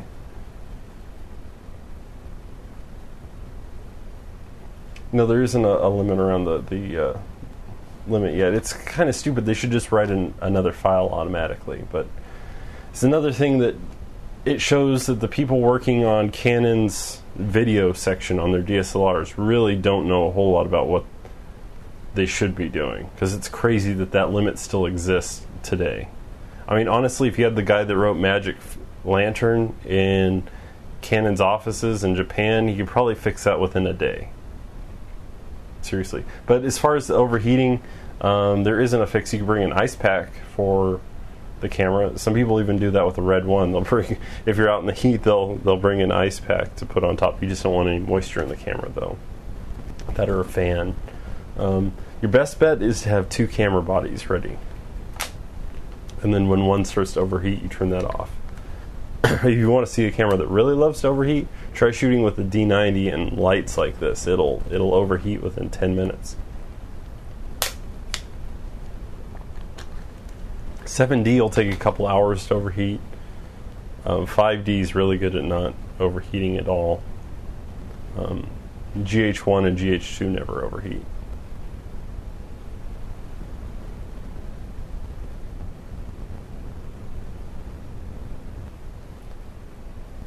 Can filming the sun be dangerous to the camera?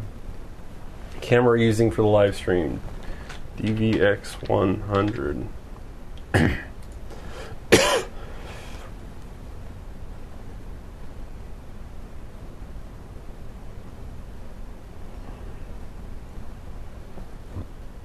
I don't think it's really dangerous. Some people say that it's dangerous to film the sun, not for a momentary thing, and I'm not.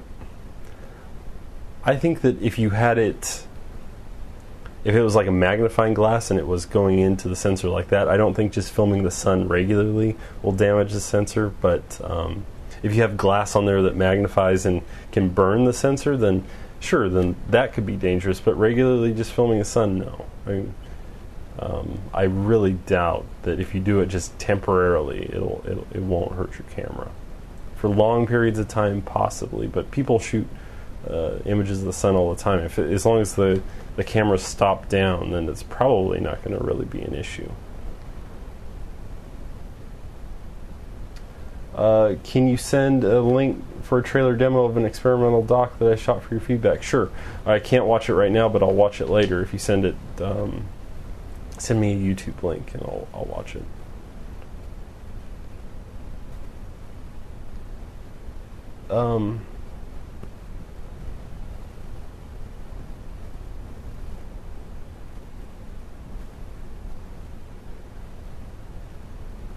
No, DSLRs can't get broken from Magic Lantern. I mean, it's not even installed on the camera.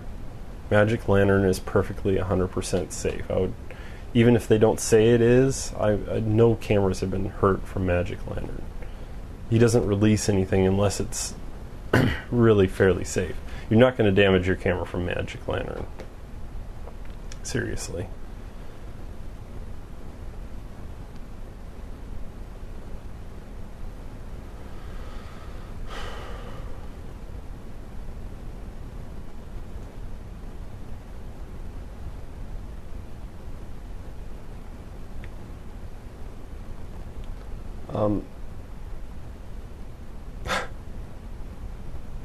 No, I can't sing the Justin Bieber song.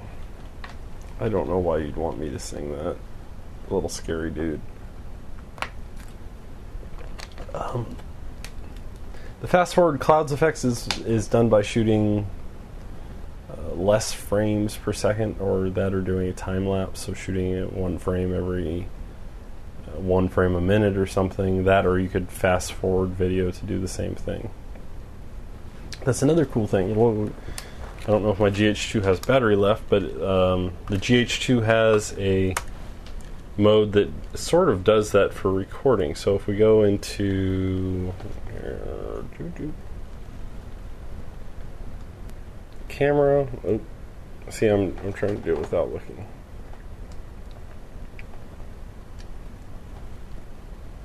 Record mode.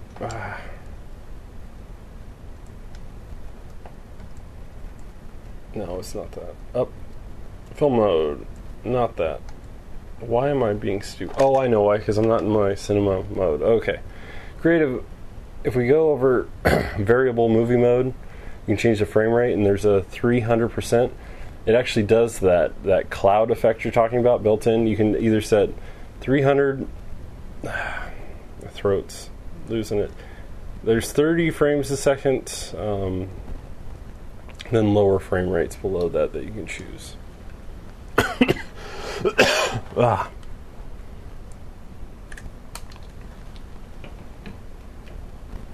The real difference between 7D and 550D in quality video, there is no difference in video quality between the two. Perfect right there. The difference is in HDMI out. 7D is the only Canon camera that will provide 1080i HDMI out. while recording.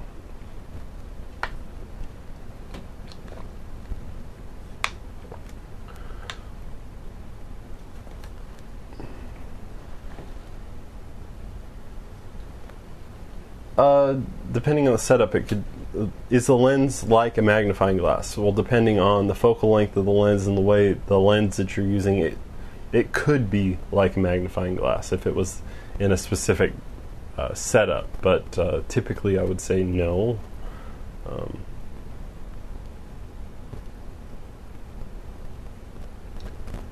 What is Magic Lantern? What does it do? Magic Lantern is a hack that runs on top of the firmware on the 5D and the T2i, even the 60D now, and it allows for functions that typically aren't available. That, and I believe it allows for higher bitrate recording on those 3 cameras.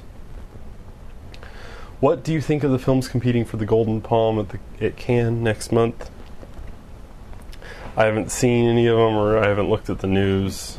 If I watched them, then I could say something about them, but I don't think, I haven't been following the news on that this year.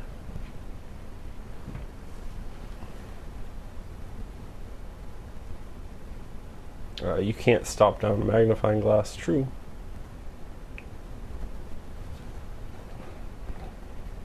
I'll say this as far as shooting the sun. I've shot the sun with this camera right here. I've shot the sun with the GH1, GH2, 7D, 5D, D90. I've never had a problem filming the sun. I've filmed the sun with the XL1, the GL1, the... What's another digital camera that I've filmed the sun with? Lots of different cameras, and never once had a problem with it hurting the camera. Did I say D90 as well? D90, there's lots of sun shots that I never had a problem with either. Probably the most sun I've ever shot was with the D90. Once had an issue with that.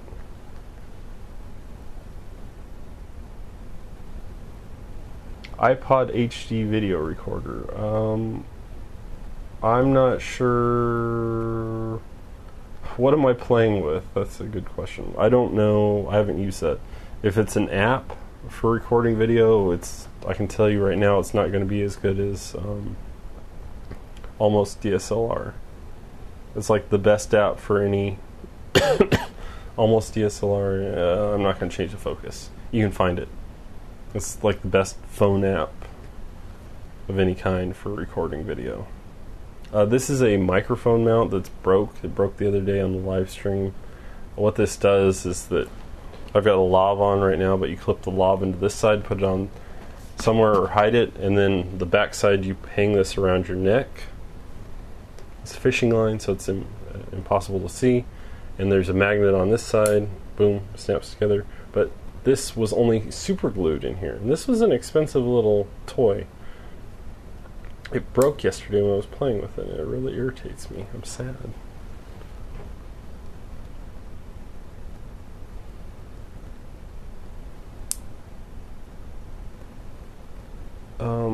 No, it's built in the HD.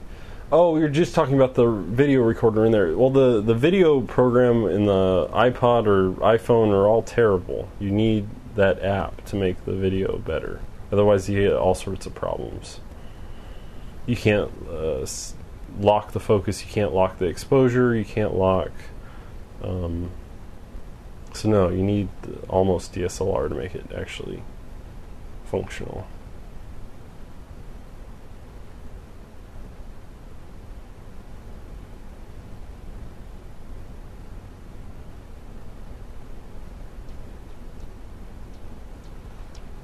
Ooh, hear that pretty sound?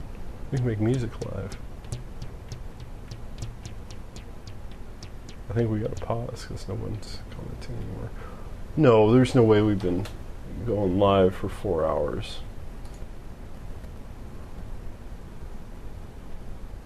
We have not been going that long.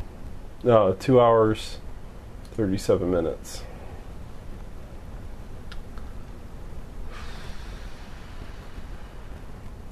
There's like 35 people watching right now.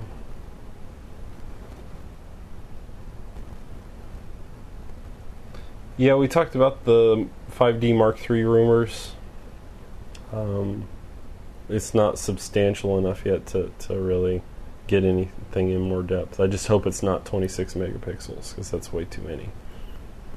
And you won't get good video out of that sensor, most likely. I'm calling it right now if it's really that.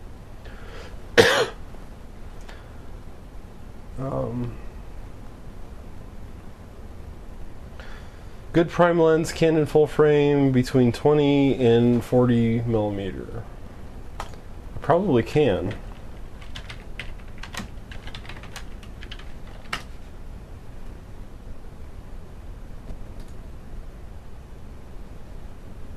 Is the Sigma 24 millimeter capable for full frame? Sigma 24 1.8.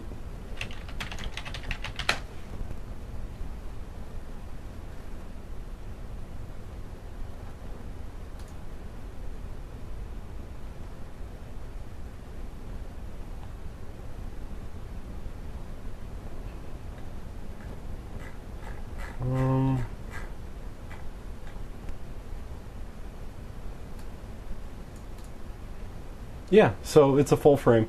The Sigma 24 1.8 is a good lens in that range.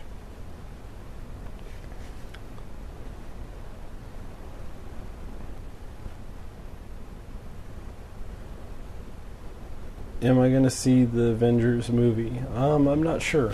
Actually, I'm starting to lose my voice. I think we better end this. I am losing my voice. Yeah. I'll answer like one or two more questions, and then I think we better stop.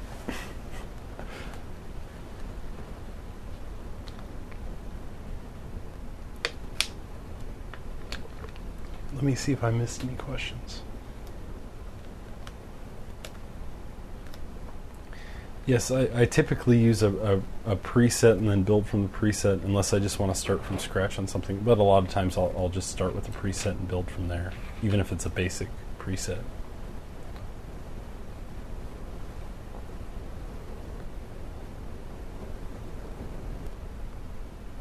Viva la bomb.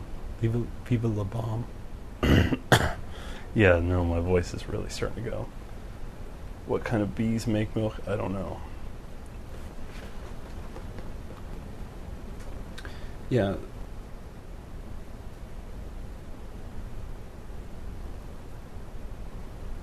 Boo me. Yeah. Thanks for...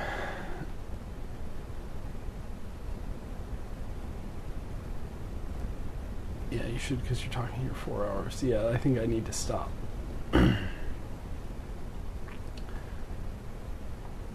But for Magic Bullet, yes, sometimes most of the time I'll start with a preset and then tweak from there. Good, I'm glad that you learned some stuff. I think we're going to call it quits, and hopefully I'll be back again either... What's tomorrow's? Today's Friday. Maybe this weekend, and do the live stream with Akira if I still have a voice. Anyway, see y'all later. Voice is gone.